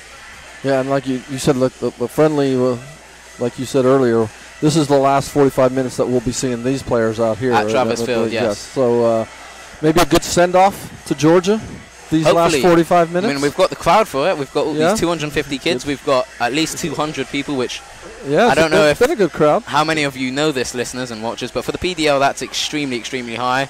Unfortunately for these players, that they're normally playing in front of 20 strong crowds. And the Cavalry always do better than every other team in the PDL. So fair play. Good. Although to you them. said that the playoffs, where they play the playoffs, is backed very well. Apparently the Georgia Rapids, the Tormenta Rapids in Georgia get 3,000 strong crowds. I'd like to see it to believe it, but whether or not I'm in Georgia next week is still TBD. Oh, there's still a chance, huh? A very small one. Maybe if I pay out of my own pocket. So we'll see how much I want to go to sit on a bus for 10 hours. Should have put a can outside the booth here. Send Zach to Georgia. Put a sixpence in. It'd take more than a sixpence to send me there. It doesn't look like either team have made any substitutions. United doesn't have many choices. I mean, they don't have a keeper at the moment. Oh yeah. Maybe he's measuring steps from the locker room Yeah. to the goal. As you said, he's very particular about all those kind of things. And Cardenas is signaling that they don't have a keeper. Can they get started? I don't know. Maybe we could have a shot like at halftime, where if they hit the crossbar, they get a Ford truck. So this has been a strange evening in that It we've had to really wait has. 18 minutes in the first half for the officials. They were the first ones out for the second half, and the Cavalry really wasn't out here really on time, and then United was not tremendously late, but they were obviously late, and now we're without a goalkeeper. This has been quite a strange evening so far, and we're still only halfway through it. We've still got the second 45, and hopefully, if it stays this way, a lot of celebrations after the game. A lot of apple cider, I've heard, has been bought. Apple cider, I like that. What with the majority of our team not being of age. And with the 200 kids. Yes. Yeah, so there you go. I'll be enjoying one of my last few nights drinking apple cider. I turned 21 on Sunday, so Oh, no. it's my penultimate night of drinking No apple wonder cider. you're not going to Georgia. You won't be able to see the highway. Don't know if I'll be awake in time. I think for a second there it looked like one of the United players was running out to, and like he's yelling at him, "Come on, we need a goalkeeper. Come on." I know. He's had a tough first 45, so maybe he doesn't want to come out. Well, he's not hurrying, that's for sure. It's not like there's any urgency to all this. And He's look, here he really comes. not there, It's like, strolling yeah. in. You're right. You said something about he just kind of slowly goes about his business, It's everything he does. And Not a care in the world, maybe. maybe he's on Sydney time, and since he's from Australia and hasn't quite figured this one What out I yet. found, Rich, is that Australians in England, especially London, are so fast and they're so almost aggressive the way they speak. It's like, we're going to find the decibel level in this room and we're going to go one step above it and The one step Australians quicker. will? The Yeah. Australians will, and they're very annoying almost as the second half kicks off. But when you go to Australia, you expect the Australians to be like that there, but they're so slow and methodical in the way they speak. It's like, we're 13 hours ahead. You're never going to catch up with us anyway, so we're just going to take our time. I think he's the same way. And now he's giving his defenders orders as if to say, oh, I'm here now, you've got to listen to me. Cavalry kick off this second half and they just pass it around their defenders for a couple of minutes, as they so often do at the start of the game. Start of every half as well. Cardenas, that man that you love, Rich, takes a long ball and it's headed safely away from Ricardo Canera. Hardly said his name this game. It's Kyle Davis down this right-hand side for the United. He's been the one main target for them and or hindrance for the Cavalry, because he's got some speed and got a little bit of moves and as we saw on the penalty, very aggressive. Good interception there from Brazos. Fires a pass into Gould, who did well to collect that. Lays it off to Payeta, passes a bit heavy, and Vili Unga will intercept that for United as they enter the Cavalry half with Enego. Bit of a scrap with Johnson, captain tonight. Payeta takes it off Johnson. He's running down this left side. He's about 35 yards out. Is he going to find Gould? No. He takes it in field. And, poor pass, and it's intercepted by Cooper Riley, who's now on the counter for United. Gives it back to his left winger, who sprays it back. I think to Payeta Riley. really wanted to crack one He there, did, you but could the tell. defender stayed in front of him well, and It was a long just way didn't- out. Yeah, and he still didn't get quite close enough. But Oh, that's a poor clearance. Good pressure from Brandon Gould, though, because Yeah. he forced... That's your boy William Scott that just essentially kicked it backwards. Not my favourite footballer in the world. No. And Thomas Menke will be taking this throw in for the Cavalry about 30. No, he won't. He'll be giving it to that man, Gregorio Romero. He's had a good first half, Romero. Let's hope he can continue it to the second half. Colombe can't quite deal with that as two United players come rushing in and they take the ball off him, and Colombe can only kick it out for a United throw-in. I thought we'd see more of Columbia this half being on this side, but he's staying on the right. He's on the right. I know we're only a few minutes into it, but he's been on the right side the whole time instead of the left, like he was in the first half. He switched with Paeta, and maybe Menke's in the middle. Maybe Menke's down the right at the moment. Maybe Colombia's playing down the middle. They're loading the right side. Gives it to Menke down this right side, but he's got no one in the box. He starts up to he beats his defender. He's now in the 6-yard box. Lays it back to Gould. Good defensive stuff by Riley Unger. Almost put it into the back of his own net, but if he didn't do that, Gould would have put it in the back of the net. Gould would have been one-on-one with Harrison. So it was a great play by Riley. Harrison still thinks it's half-time, perhaps. He'd have been a bit slow to react to that if that did go towards him. Cavalry corner here. Darryl Johnson will be taking it. 2.5 minutes played. Maybe half times in Australia are 5 minutes longer. They need to have a Foster's between the halves. How long it takes. Viveros comes quickly to take it, and he takes the shot from the angle, and Gould almost that was stuck so it well in. done by Viveros. It really was. Came out of nowhere. No, it beat wasn't. his man. Was it Viveros? I can't see. No, it was Paeta. I don't know where we got them mixed up, but it's where he came from. Paeta. Again, I had a pole in my way. Paeta's got by his man on the byline, and then that was brilliant. Yeah, he kind of that was utterly fantastic bit of skill. And he almost connected, and it was going to be tough all the way, but. And whether it was a shot or a cross, it was good as both. And often, I think it was a cross, honestly. But when players get caught in two minds between a shot and a cross, it's sometimes normally it works out, an awful ball. But this one was a great ball. Gould came flying in, almost got on the end of that, just evaded his leading right big toe as he tried to stick it into the onion bag.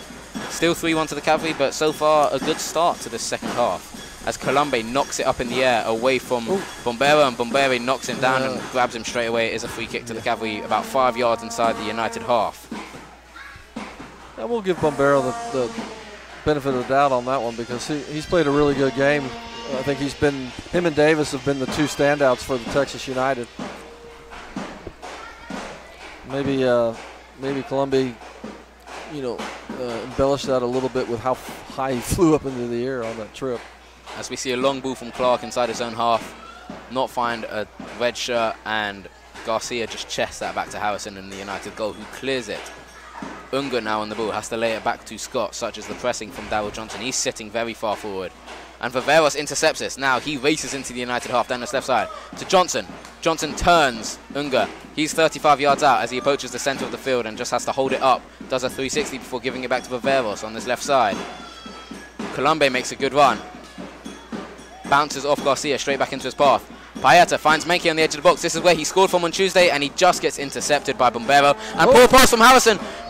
Menke almost picked up, and the danger still is not clear for United. Garcia tries to turn Colombe and runs it out for a Cavalry throw-in. It was almost like he was doing a first touch, and he was going to take it out of the penalty box with it by himself, the goalkeeper. And that was awful. He just sent it right back into trouble. And Menke takes a long shot from almost where he scored on Tuesday night, and it goes straight into Harrison's hand. I'd do that anyway. I'd be shooting at Harrison right now all the time, because I think he's not really confident with what he's doing. He hasn't woken up yet. He just seems to be so laboured. I just don't understand how you can come out for a game of soccer at 45. Your team is 3-1 down, and just be. I don't know how you can be so casual, Rich, about being 3-1 down. Like I said, he made those two saves early in the game that were really good. I mean, it could easily have been 5-1. Viveros now, good link-up play with Paeta down this left-hand side. Plays a 1-2. Gives it back to Paeta, who runs into left-hand side box. Bombero's shoving him in the back, but Paeta has the strength to stay up, and now he's right by this corner flag, just under our noses at the press box. He's got two players all over him, Canera and Bombero. Paeta still has the ball. He's racing through. Finally gets intercepted by William Scott. A little bit too long, and William Scott goes down the right-hand side, and Alex Acton has to deal with this, and he does lays it back to Medrano. 6 minutes played here in the second half at Travis Field. You're listening to... I think the problem with that last one with Paeta is he was going up against Bombero. He held his ground well. And if you're going to go... If you're not going to beat the guy in the first half 30 seconds... Oh, good one from Menke. Menke's dribbling through, looks to find Romero on the edge of the box. Romero has it on the edge of the box. He's shoved down. Is there a penalty? Referee says no penalty, and Harrison grabs it. and just I takes guess a he's breather. calling that little shoulder on shoulder there, because Romero went flying. Of course, like we've said before, it doesn't take much to send Romero flying. It doesn't. Exciting stuff here on He's Clutch probably TV. upset though. He's probably saying you called that at the other in the first half Exactly. because it was the same people. I think that was a fair decision because I think the penalty Romero and Medrano gave away was a much tougher, harder challenge. Right, and also the ball. I think the ball had gotten a little bit away from Romero, so it wasn't like I he think for sure was momentum took him down more than for the sure defender. he wasn't going to get the ball anyway. But it was a nice now, play though by. Menke seems to have come off his right wing. He's in a number 10 position. Gives it to Colombe. Colombe whips it back into the box, and it was kind of like time stood still there for a second. The cross kind of just. Oh, he's going to call pass back. Then they should. And it's a corner. The cross lingered in the air there for a second, and I think it was. I thought what they were going to call was that they had passed it back to the keeper. No, I think it came off the head because it bounced. Gould crossed it in. It kind of lingered in the air, hung in the air for an eternity, and Cooper Riley stood under it, finally headed it, and didn't really quite get. But did you see the corner? I really didn't see that it would be a corner. I never saw it really cross the line. Like they say, all the ball. We've got the angle here. Yeah, we're right here by the byline. Darryl Johnson will take this corner after the confusion. Whips it in. He takes it far away from goal. Clark tries to get his head on it, but that was a nice header out there by Lea. Lea gets rid of it, but Cavalry still have the ball now. It's Colombe down this right-hand side. He's getting shoved in the back. He stays on his feet. Colombe still has the ball. He's right on this far-hand side, right on the line. Comes back into field. He's got 3 players all over him. Finally gets a crossaway. Tries to find Menke on the edge of the box. Menke gets shoved in back by Davis. Darryl Johnson, long shot. Davis intercepts it as far as Viveros, 45 yards out. Finds Menke. Menke can get it. Can Gould get it? Gould gets brought down. Is that a penalty? The referee says no. No, keeper got to the ball on that one. But that was a great ball by Viveros. Brilliant ball from Viveros and brilliant just run one from touch, both Menke just one and touched Gould. it into the box, and it really had it set two Menke Cavalry and players there, free. And look at all this space. Paeta has it. Maybe you have Viveros to give is Harrison a little sprinting bit of credit for maybe he woke for up. seeing that. Yeah. But here comes Viveros down the right-hand side. He's got the better of Canaro. Tries to give it back to Gould. Gould just overruns that, but he gets the scraps. And he's giving it away to Davis now. And wow, this game has really picked up another gear. A little bit more individual efforts going on here. Yes. I think that's what's happening is people are picking pockets after nice little runs. People are playing for their places in Georgia as well, Rich. You've got to remember that. Yeah. We've obviously got the 2 Palomino brothers missing today. And so they're both going to be back in the team. So that's 2 of this 11 aren't going to be starting in that playoff game, whoever we do play on next Friday in Georgia. So you've got players playing for places here. I'm still flinching because I had a bug all over me just a couple of minutes ago, and I can still feel it crawling all over my thigh. As Unego, this is the first time he's touched the ball this half after 10 minutes, and it runs out for a goal kick. Long ball from Harrison just on the edge of his box, all the way down to the opposition box, and Unego couldn't control it. Alex Acton Shepherd hit that out for a goal kick. The question is, will some of these substitutes get a chance to impress for the Georgia I think tournament? if we get another, which it looks like it, because Paeta's laid it into Gould, but no, William Scott deals with that danger, smashes it out of play, smashes into an advertising board, into a Seaforce Water by Chuck Norris, bottled in Navasota. Right. Just for anyone who wants to know what we've been drinking I didn't know tonight. that. Yeah, I didn't know it was bottled in Navasota. Just down the road. I really got inside my shorts, that bug. I can feel it. I think that's all we need to know. Thank you. Yeah, I won't go any further. Hopefully the bug won't either. Viveros misses that. Colombe tries to pick up in the scraps. However, it does go out for a United throw-in. We've got drums. It seems like we've had some really nice balls in for Viveros. This was beautiful. But it seems like this half there's been a lot more one-on-one individuals trying to take on another individual, and that's what's caused the back and forth. I think they want the goal that will send us to the playoffs. But like I was saying, I can hear drums. Is it rattlers? I don't know what they're called, but those spinny things. Yes. they're going off as Paeta now on the left side. Good 1-2 with Gould. They've linked up brilliantly. Colombe now on his debut trying to find a goal.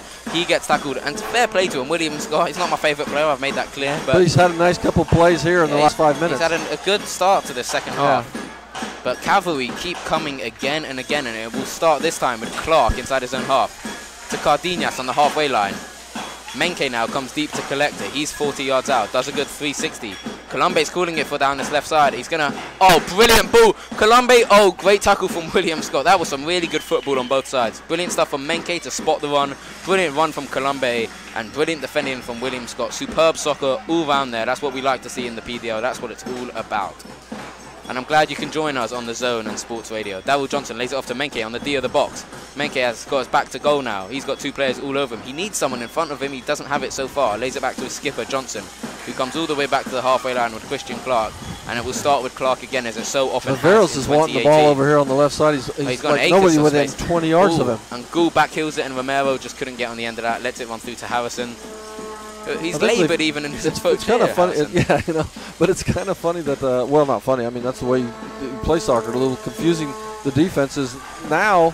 The Cavalry's gotten back to where the way they started. But in the start of the first half or the second half, we had Columbia over there on the right. Menke was kind of almost playing like a center forward. Oh, Menke rushes in, and referee says play on. Sorry, Rich. And Cavalry have won that back. Romero now sprays it across the Cardenas to Johnson, who just enters the centre circle inside his own half. Looks to find Payeta. Payeta lets it for Viveros. Colombe comes in field. Lovely 1-2 with Viveros. Back to Johnson. Johnson running forward now. And he doesn't look like he's moving fast, but he is. That's such as the way Johnson plays, almost like a Frank Lampard. Gould now on the edge of the box. Takes on Riley. He goes down this right-hand side. Riley sticks in a foot, wins the tackle. Gould goes to ground. No free kick again. Gould is furious. And I know Gould, and he's got an attitude, does Gould, and I could see it come out there. I don't think there was a foul there. I think no, definitely not. Yeah. Menke's won it back, though, such as his determination. He falls to ground, comes back up, and eventually, I think it's that man, Riley Unger and Cooper Riley and William Scott. All had brilliant starts to the second half. And here they come down this left-hand side. Canera now. He gets brought to ground. He comes back up. Oh, it's really getting physical now. Referee says play on. And the referee better watch that, because from what we know, you got to keep the game in hand. Oh, for sure. And from I'm saying what we know from the last game, yeah, you don't want this to get chippy. I mean, I wouldn't mind it, to be honest with you. Darryl Johnson looks to find Colombe down this left side. It's intercepted by Canera. I'll just delay all the celebration later. Canera now finds Enego, who comes deep to collect it. Good step in there by Acton. Acton gets his foot in it, pushes it back 20 yards, but United come again, this time down the left. Cavalry are pushing well. Let's just hope. I mean, obviously these players won't be playing for another week now, so they can afford to kind of push for 70, 80, even 90 minutes if Clarkson decides to play them for the whole game.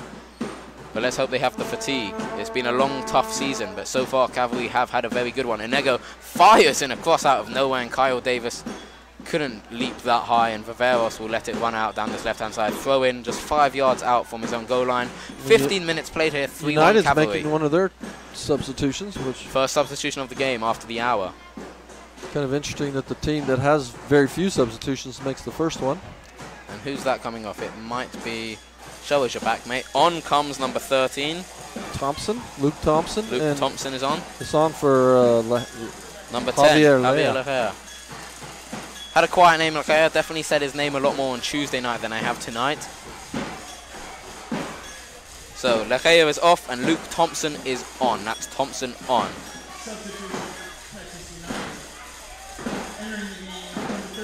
Cardenas gives it to Johnson. How many times have I said that this game? Payeta is back pacing towards his left wing looking for the ball, but Johnson chooses Viveros, who gives it straight back to DJ. Cardenas again. They've linked up so well this season. Brilliant pass from Gould to find Menke. Menke runs in. Gould hasn't got it, but Colombe did, and it gets deflected out for a throw-in. William Scott again intervening, and I think he's trying to prove you wrong. He is. I mean, I only remember him on Tuesday night because he made so many fouls that weren't called, but tonight he's definitely playing some good football. Fair play to the lad. Johnson back to Cardenas again. Viveros is making a run down this left side. He's not picked. Johnson will pick him now. No, he doesn't. He puts it back onto his right foot and finds Colombe down this right side. Colombe sits back in to Cardenas. Cardenas finds Gould on the edge of the box, looks to find Menke. Pass was just a couple of paces away from him. Good idea by Gould, though. Just very good idea. Little one touch on the angle to try and get the ball to Menke. Must give credit because that's what you got to do. That's the only way you can break through when they've got all 9 players. Well, they got 9 players behind the ball right now. I would give credit to Cooper Riley there for reading that, though. Fair play Oh, to Cavalry. He read the play well. Oh, okay. No, that's not your. I was thinking you're giving credit to William Scott again. And No, really? no. I can't do too much of that. And here come Texas United now, and Paeta, such a big lad, easily wins that. Is that the substitution, Thompson? I think it is. He's going to have a tough time if he's going to be one-on-one with Paeta the rest of the game. We have a Cavalry substitution about to be made. It's going to be Jalen Anderson coming on. Who's he going to come on for? However, we still have a play to be made before that substitution happened. Cardenas labors into the half. Good interception from Bombero to Davis. Back to Bombero, who only has one player in front of him. He finds it. It's Ageno down this right side. One-on-one with Viveros. He cuts back into his left. Beats Viveros. However, he has to find a player, and he does. Who's that? That's the substitution. Thompson is on. Colombe, good defensive work. Goes out for a Cavalry throw-in. And it looks like that substitution will happen now. Jalen Anderson. If it's Anderson and you go like for like, does Gould come out? Because Anderson plays in that top spot, does he not? Menke. Oh, surprising. Oh, That's my favourite player coming off. I'm sad to see. He's had a great game, Thomas Menke. He's played hard, so maybe he needs a little rest. Played 62 minutes. That's Menke off, Anderson on. Menke comes off. Jalen Anderson is on. Jalen Anderson will be playing. It looks to be probably in this number 10 role, just behind Brandon Goulart. Actually, no, he's going across. I've just seen Killian Colombe will come into this number 10 role. Anderson out on the right. Haven't seen him there too much this season. He hasn't had the best of seasons for the Cavalry. He's played very well for the Dynamo Youth Academy, but hasn't quite converted that form when he's had a red shirt on his back. But let's see what he can do here in the last 27. Cardenas races forward. Will he take a long shot? No, he doesn't, Rich. Gould gives it to Anderson. Anderson first touch, tries to beat Riley down this right-hand side. Comes back in, onto his left foot, looks to find Viveros on the penalty spot. Good interception from Cañera. Well, Cañera got in the way, but he really made a mess of it. Oh, he did, yeah. Trying to clear it, but give him credit for getting in the way. Darryl Johnson now finds Paeta. Bombero sticks in the foot, and it comes out to Acton just inside the Cavalry half, inside the United half. I do beg my pardon. Gould comes deep, collects it. Paeta. Long ball to Anderson. Does Anderson have the pace? He does, but can he find a player? No, he can't. Well done from Anderson to keep it in. Yeah, I guess that's the fresh legs. That helps. Oh, Cavalry throw-in. Didn't see that one coming.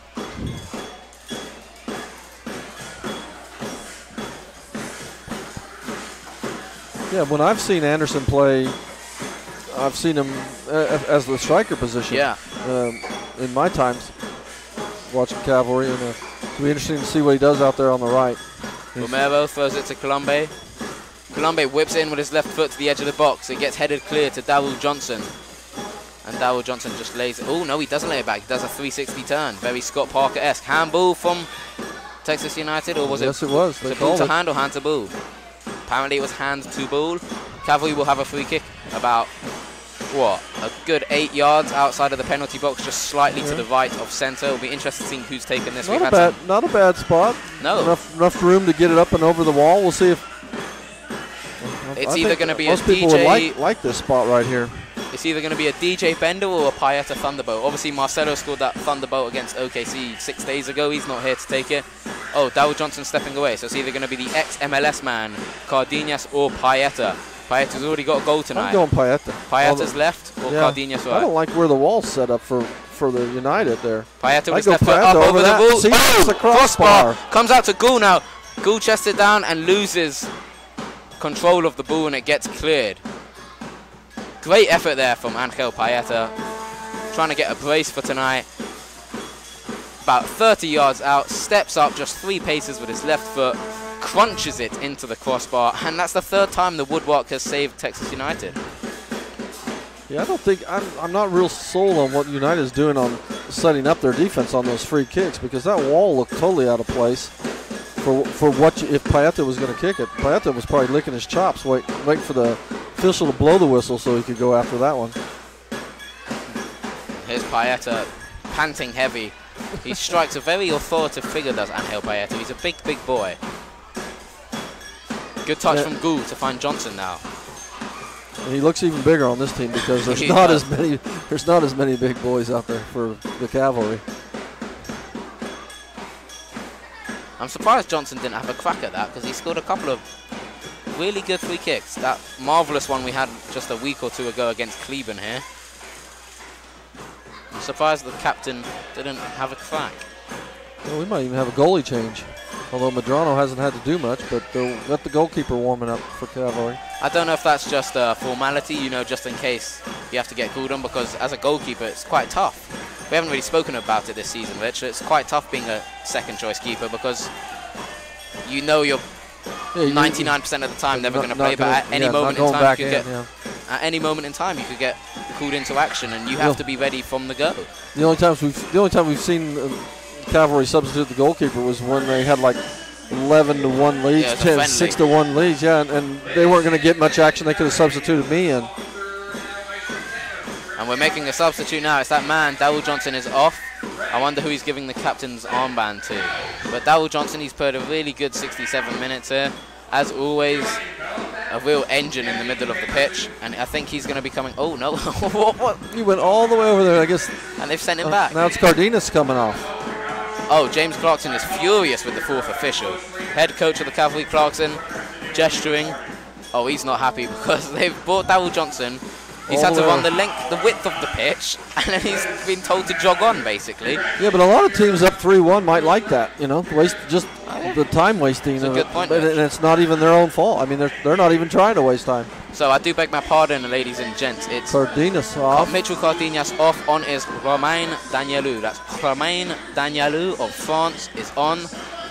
He won't be playing Sunday because a certain soccer game's happening on Sunday.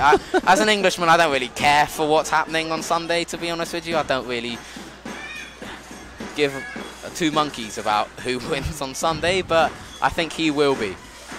But he's got a game to win here tonight.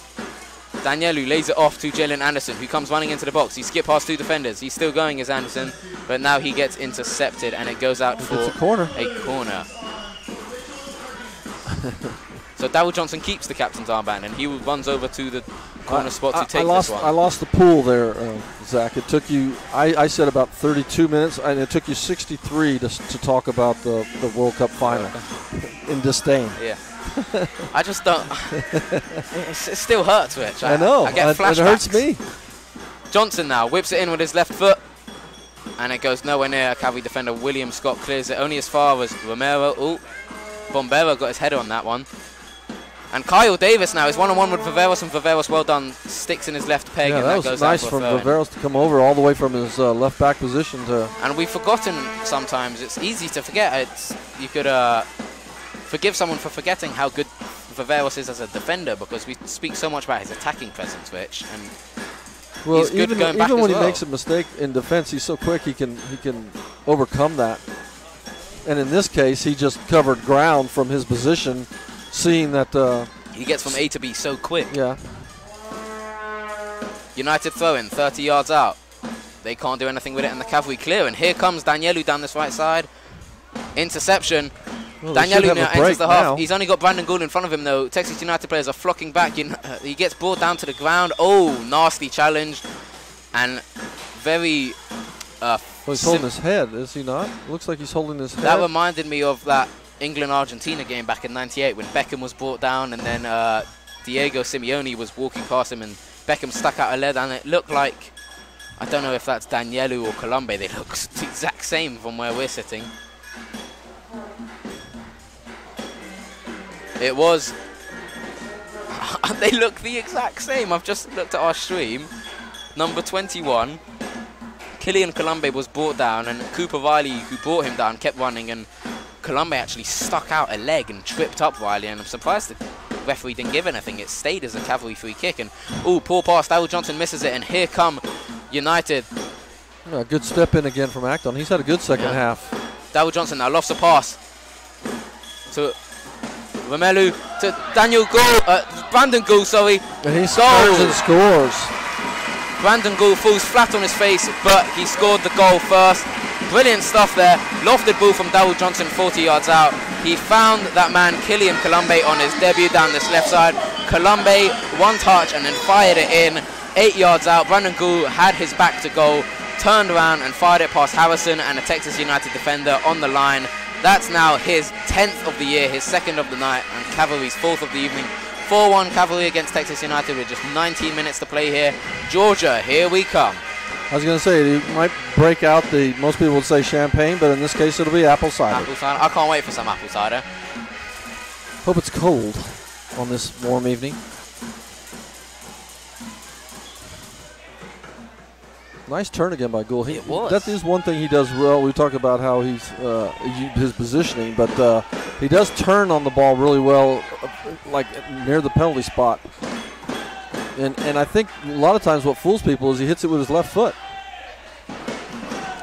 Now I'm going to say this out loud for my benefit mainly, but also Richard will help you. Roman Danielu has the white and pink boots, and the yellow boots. No, I've just messed that up. Danielu has the white boots, and Payeta has the white boots. Payeta has the white boots. Kylian Colombe Colombia here has the pink and boots. white. And the yellow boots are Roman Danielu. I need to remember that because I just looked at our stream coverage and it was a close-up of the two of them, and they look like twins. They have the exact same haircut, they're the exact same height, same complexion, same body build. So here's Danielu now on the ball. Roman Danielu of France with yellow boots passes it to his twin of Kylian Colombe. He's a little smaller than Finds Colombia, Viveros though. down this left side. Viveros can keep it in. Yes, he does. Across the 6-yard box, Danielu. Oh, almost an own goal from William Scott. Yeah, another good play though by William Scott. 'Cause Very good. Again, there was two people waiting. Gould and Anderson. And Anderson. Yeah, Viveros for both takes it there. quick. That's a smart corner there too. Colombe takes the shot. It's deflected. It loops up in the air and it goes out for poor That was communication. silly. Yeah, because if Harrison's got to get that because now it's another corner. It does, and Bombero's not happy with him. They're apologizing to each other / arguing, and there wasn't apologizing / arguing. It was kind of a, oh, I'm sorry, but why did you do that? Yes. And here come the Cavalry. They are making a goalkeeper substitution. I did not see that coming. Osmar Chavero will be making his debut for the Cavalry. We've had some keepers this season. We've had quite a few of them.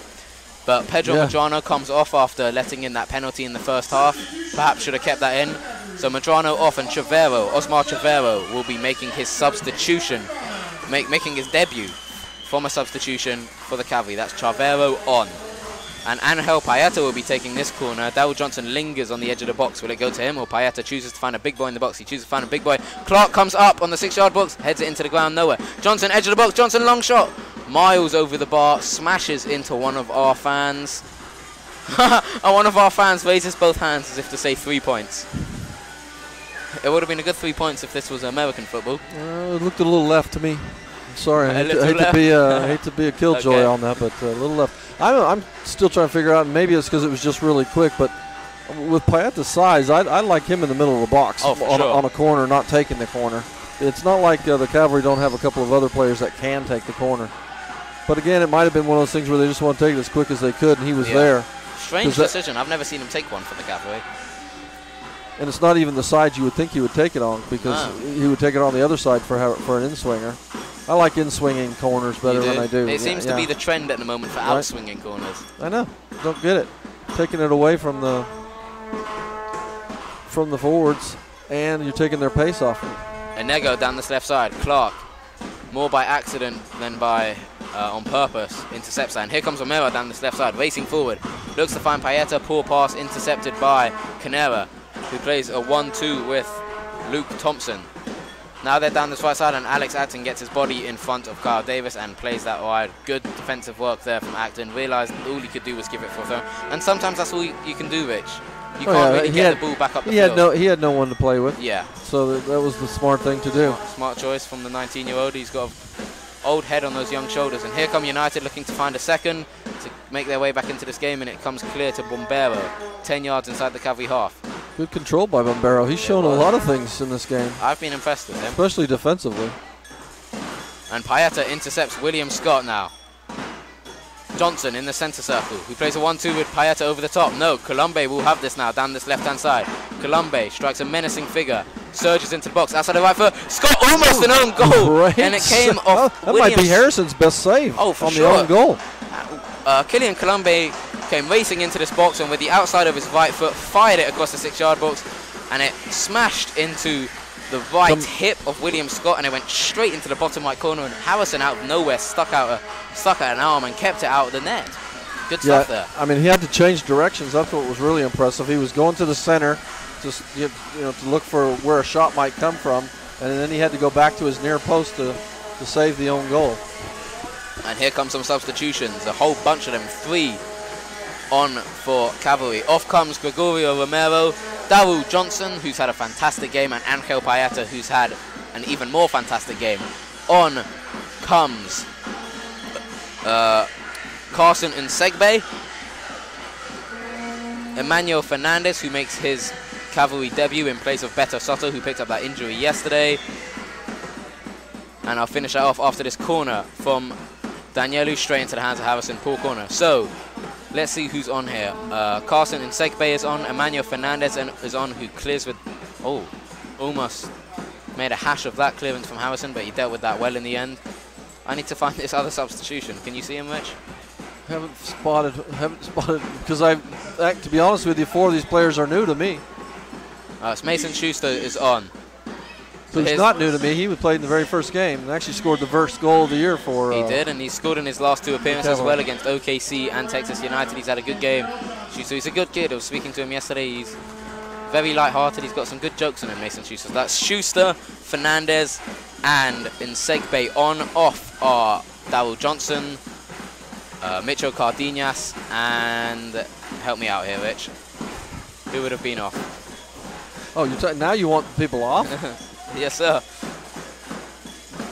Ghoul's still on, so that would mean... Payeta. Payeta's off. Ah, In gotcha. place of Schuster. Thank you, Rich. Here's Nsegbe. Carson Nsegbe on the ball. Finds... Oh, they all look the same now. They've all got the same boots. They've all got the same haircuts. It's going to be a nightmare. It's a good thing they're coming our way, though. I mean, otherwise we'd have no chance of going the other way. I want to know who the right back is. Oh, Gould, good turn. Takes the long shot. No, he doesn't. Finds Schuster on the edge of this box. Schuster fumbles with it a bit, but he's still going. Kyle Davis appears for an offside. Doesn't get it. Schuster still going down the left side. Oh, beats Scott. He's in the field. Schuster. Oh, I don't know what he did. Where's that shot gone? Brilliant stuff from Schuster. Got past 4 until defenders. the shot, which actually went backwards. The shot almost went out for a throw-in, but brilliant stuff against that position. And it went back. He was like 8 yards out when he shot it, and the ball was probably near the top of the penalty box. And it will be interesting to see where Gould and Schuster play now, because Schuster's normally played in Gould's place. He lost out on his place to Gould. Here's Danielu on the edge of the box. Picks it up from Viveros. He's tackled by Bombero. It comes out as far as Nsegbe. He's 30 yards out. Lays it off to Anderson on the D of the box. Anderson back to goal. Has to tussle with Cooper Riley. Loses out on that challenge, and here come United. Inegu tries to lay it off to Thompson, and Nsegbe, who's about twice as tall as anyone on this field, wins that. And here come the Cavalry again. Danielu now finds Viveros down this left side. Viveros cuts back in. Colombe, long shot from Colombe, curls it top right corner, just over the bar.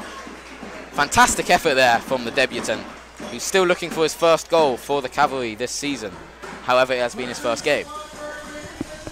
Little Coutinho there, it looked like, you can almost know where he's going with it, to that top corner with a bend, and corner of that box, knocks it onto his right peg. Mm-hmm. Harrison had some leap on him there. He's a tall boy is Harrison. Yeah, he flew through the air there. He didn't have to. Well, I mean, he didn't know he didn't have to, but he didn't have to. But leapt like a salmon. I mean, that's the most I've seen him move.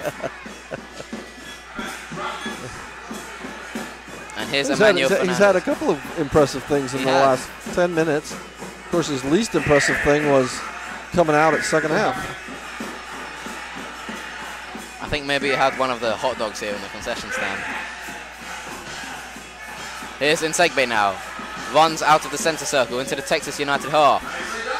And it's intercepted by Inegu, who's playing a lot more of a defensive role, and he's still running, and eventually Alex Acton comes and hoofs it away, only as far as Wiley Unger, who is down. Brandon Gould's down right on the halfway line. The referee's standing right over him and says play on, and the ball will come trickling all the way back to William Scott in defense for United.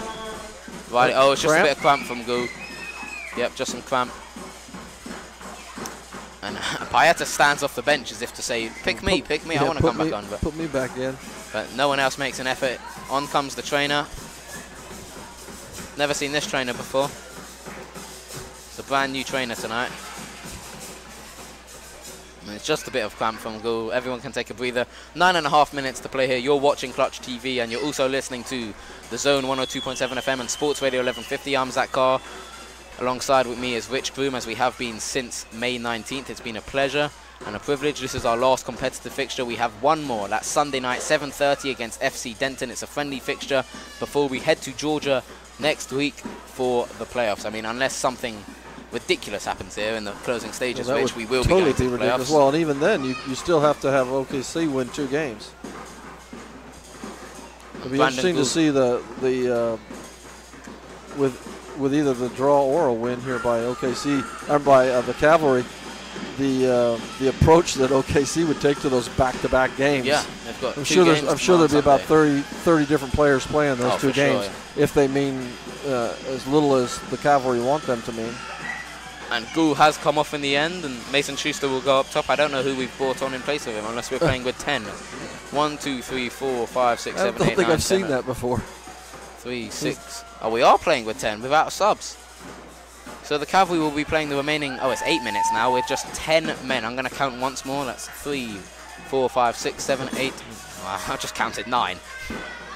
Well, you got the goalkeeper. Yeah, it's just 10. Yep. The Cavalry will finish this game a man down, giving Texas United a slight chance of ending our playoff hopes. They need to score 4, though, in 8 minutes. As Nsegbe finds Anderson. Anderson back to Nsegbe, back to Clark. I'm surprised the United's not pressing a little bit more since the... I think they're absolutely knackered. They are cream crackered. We've run them all over the shop today. As they win the ball back here. Colombe loses out on that 50-50. Oh, he's grabbing his... Oh, not another one.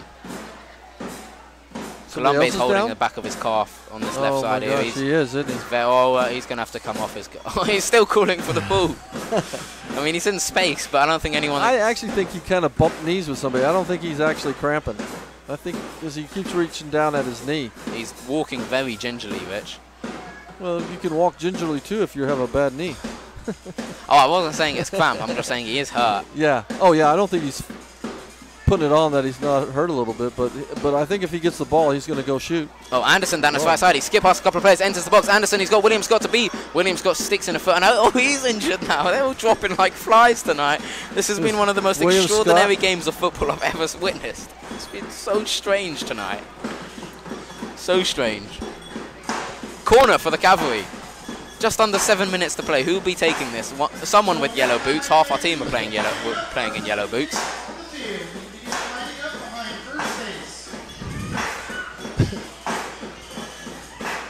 Uh-oh. It's going to be quite a crowd behind the bench. Big crowd here. We got our mascot Friday under the first box here playing with the kids, and Cavalry take this corner short. It's whipped in. Header from Mason Schuster. He gets a playful, jovial shove from Christian Clark. Schuster should have scored from it. He's 6 yards out, got a terrific leap over Canera, Scott, and Harrison in the goal of Texas United, and just couldn't quite head it down into the goal. It went over the crossbar again. Good effort, though, from Mason Schuster as he tries to score his 3rd in 3 games. I feel like down goes Friday. Well done. You're like the Cavalry of God of War. Congratulations, Liz.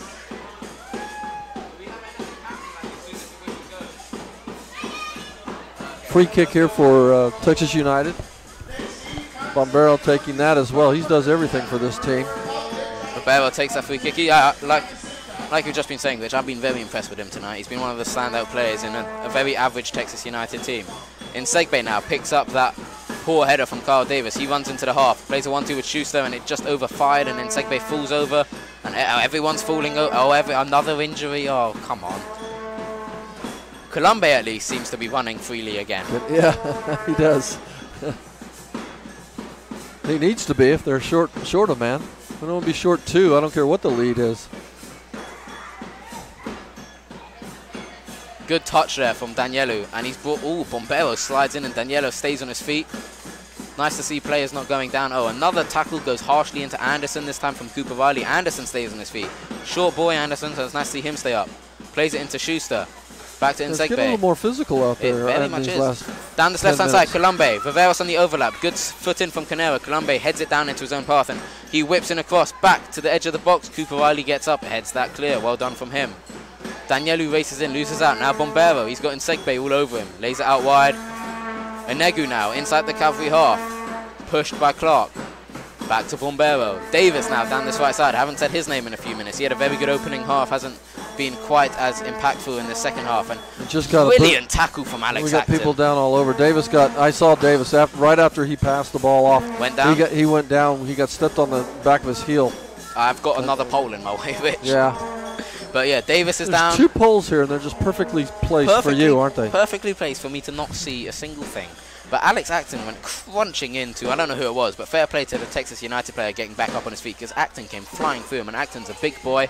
I put out his kit a few hours ago, and the size of his shorts, they were like trousers for me. Huge pair of shorts Alex Acton wears. Used to be worn by Q, so that probably isn't surprising. Oh no. Kyle Davis is being lifted off the field. Not very comfortably either, by the way. It's like they're spread. Amateur hour here at Travis Field. It's like they're going to make a wish with his legs here pretty soon, as soon as they drop him. I don't know who's on the field now. Number 23 isn't on the matchday roster, I'll tell you that. No, he's not. Although it could be, well, I don't think it's Jose Ponce, but maybe it's one of those, maybe like it's like pulling Davis around. Poor guy's injured. He's probably more hurt now than he was when he went down, because of the way they're dragging him all over the place and I don't know who carried him off. Don't know who number 23 is, Rich, for United. Could be one of their coaches, just like the Cavalry had a coach play the other night, didn't they? He does not look like an athlete, whoever number 23 is. He looks like a rugby player, which I'm not saying they're not athletes. Player. I'm just saying, yeah. A Sunday League rugby player. Let's put it that way.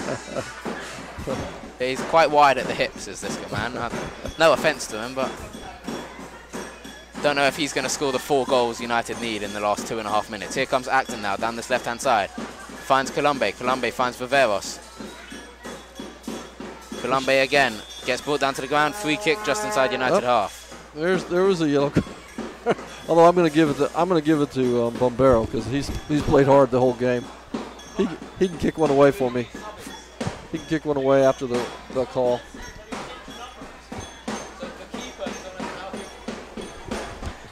I've got some news for you, ladies and gents. Nick Malvezzi, the replacement keeper's on as an outfield player. Well, I guess that's because Davis got hurt. That's all they had left. They've got no substitutions left. I mean, they had 2 substitutions and the backup goaltender. This has been the strangest game I've ever seen in any sport ever. Kylian Colombe now finds Mason Schuster with a 1-2. Schuster runs into the box, gets grappled by William Scott. He did, didn't he? But got that arm pulled. He did that on Tuesday, did William Scott. Finds Colombe again. Back heel to Danielu, his French twin. Danielu looks to take the long shot. Now he does take the long shot. Danielu straight into the hands of Harrison. Well saved. And Harrison takes it clear out to Luke Thompson down this left side. Thompson lofts the ball to Onegu. Well chested down to Onegu. Straight into the path of whoever number 16 is. They've run out of subs, so the numbers are all over the place. Alex Acton. Utterly excellent, Alex Acton, he's been tonight. And I'm just about to speak to you about a man of the match. Especially this second half. I would give Acton it. We've got a minute to go because, the Cavalry side. I'm going to give it to Gould. I think he had some. Yeah, he had 2 goals. He had an assist.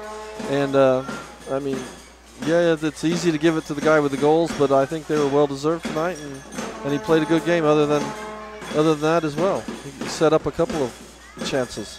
Texas United do nothing with that corner, gets cleared away into their own half. So who's your guy? Who's your guy?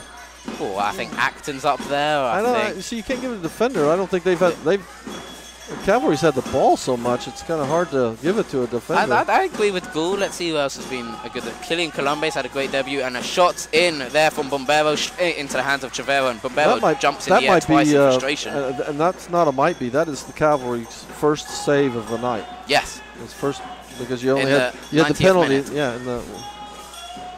That's ridiculous. But okay, let's go with that. Brandon Gould is your Clutch TV man of the match for tonight. Brandon Gould scored a brace, had an assist.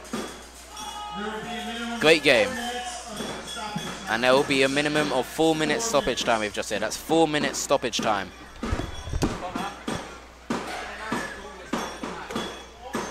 Two goals, 1 assist for Gould. Jalen Anderson now running into the half. Intercepted tackle, couldn't find Viveros there, and William Scott clears it. Bombero now finds Mal. I still can't believe they've got a goalkeeper. He's still got his goalkeeping kit on underneath his outfield kit. Yeah. Oh, he's probably having the time of his life out there. Yeah. He thought, I just let in 3 on Tuesday now. I'm going to have a good run around for 10 minutes. Here's Colombe down this left. Oh, lofts it over for Anderson, who's now on this left-hand side. Brilliant pass there. He's one-on-one with Scott. And it was a good idea, but he tried to hit it with the outside of his right foot and bend it back into the path of Schuster, but just hit it a little bit hard and or with not enough bend.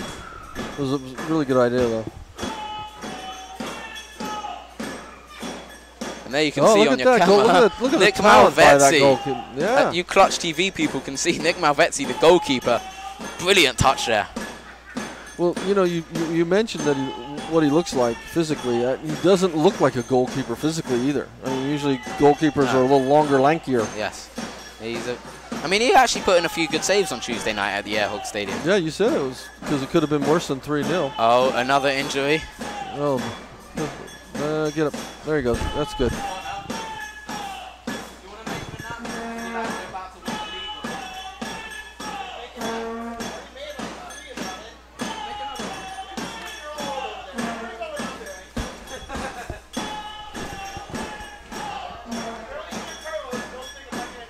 Free kick. Oh, he even takes the free kick. Well, he normally takes goal kicks. Well, yeah, of course he takes goal kicks. So that was actually a good delivery from him. Yeah. And there's just a couple of minutes remaining here at Travis Field. A couple of minutes remaining before the Cavalry cement themselves as the Mid-South Division champions for 2018. They've played fantastic. They stuttered through May. Here comes Colombe down this left side, though. Gives it to Anderson. Can Anderson finish off for a that was a sitter for Anderson. Anderson could have rounded off the golden season for the Cavalry with a 5th goal tonight. It was all there for him, and all he had to do was stick it in the onion bag, blazes it over the bar. All he had to do was hit the instep of his foot. Well, he did hit it with the instep of his foot, but he just could have just like passed it into the ball. Colombe set it up perfectly for him. I set it up perfectly. I was just speaking about our season. Let's quickly, before the full-time whistle, Rich, started through May. A few draws and the odd defeat, and we looked very inconsistent. What was it? The bad. I know we lost 4-2 here to Albion at the beginning of June. That was the game. June 2nd, and since then, we've lost 1 game. Obviously, we've won the last 5. It's about to be the last 6. And there's the full-time whistle. Brazos Valley Cavalry 4, Texas United FC 1, and Brazos Valley Cavalry are your Mid-South Division champions for 2018. Congratulations, boys. Thoroughly deserved. Rich, a quick word from you. Well, it's good to see. I love it. You know, and I hope they do well in Georgia. And you know, and it's nice to see that they're happy, real happy about it. I mean, 4-1, you've got to think that you had it the last 10 or 15 minutes, but they're excited that they've and proud of what they've done, probably, and that's a good thing. And good luck to them in Georgia. Who knows? They could make it in Georgia. Rich, I thank you again. I know you've got to rush because this game has started so late. And the second half started so late. It's been an extraordinary game. Like I've said, such a weird evening here at Travis Field. But at the end of the day, a fantastic evening, a successful season. 4-1 victors today. That's 6 on the trot. They finished with 9 wins, 3 draws and 2 defeats in their 14-game season. They really were, in the second half of the season, head and shoulders above everyone else. We thought OKC were going to win it. We went to OKC just last week, beat them 3-1. We've just beaten this team twice, aggregate 7-1, 3-0 on Tuesday night, 4-1 tonight. Brilliant stuff there. Your man of the match was Brandon Gould. He scored 2 tonight. He's now scored 10 in the PDL season. He had an assist tonight. Angel Paeta scored a goal as well.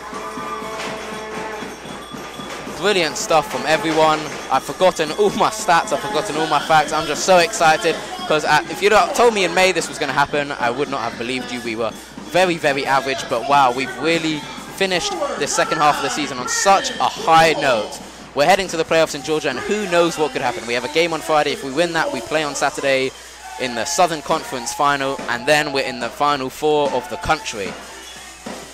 Don't count these boys off, okay? Do not count these boys off. They've come back languishing 4th, at times 5th out of 7 in this Mid-South Division table.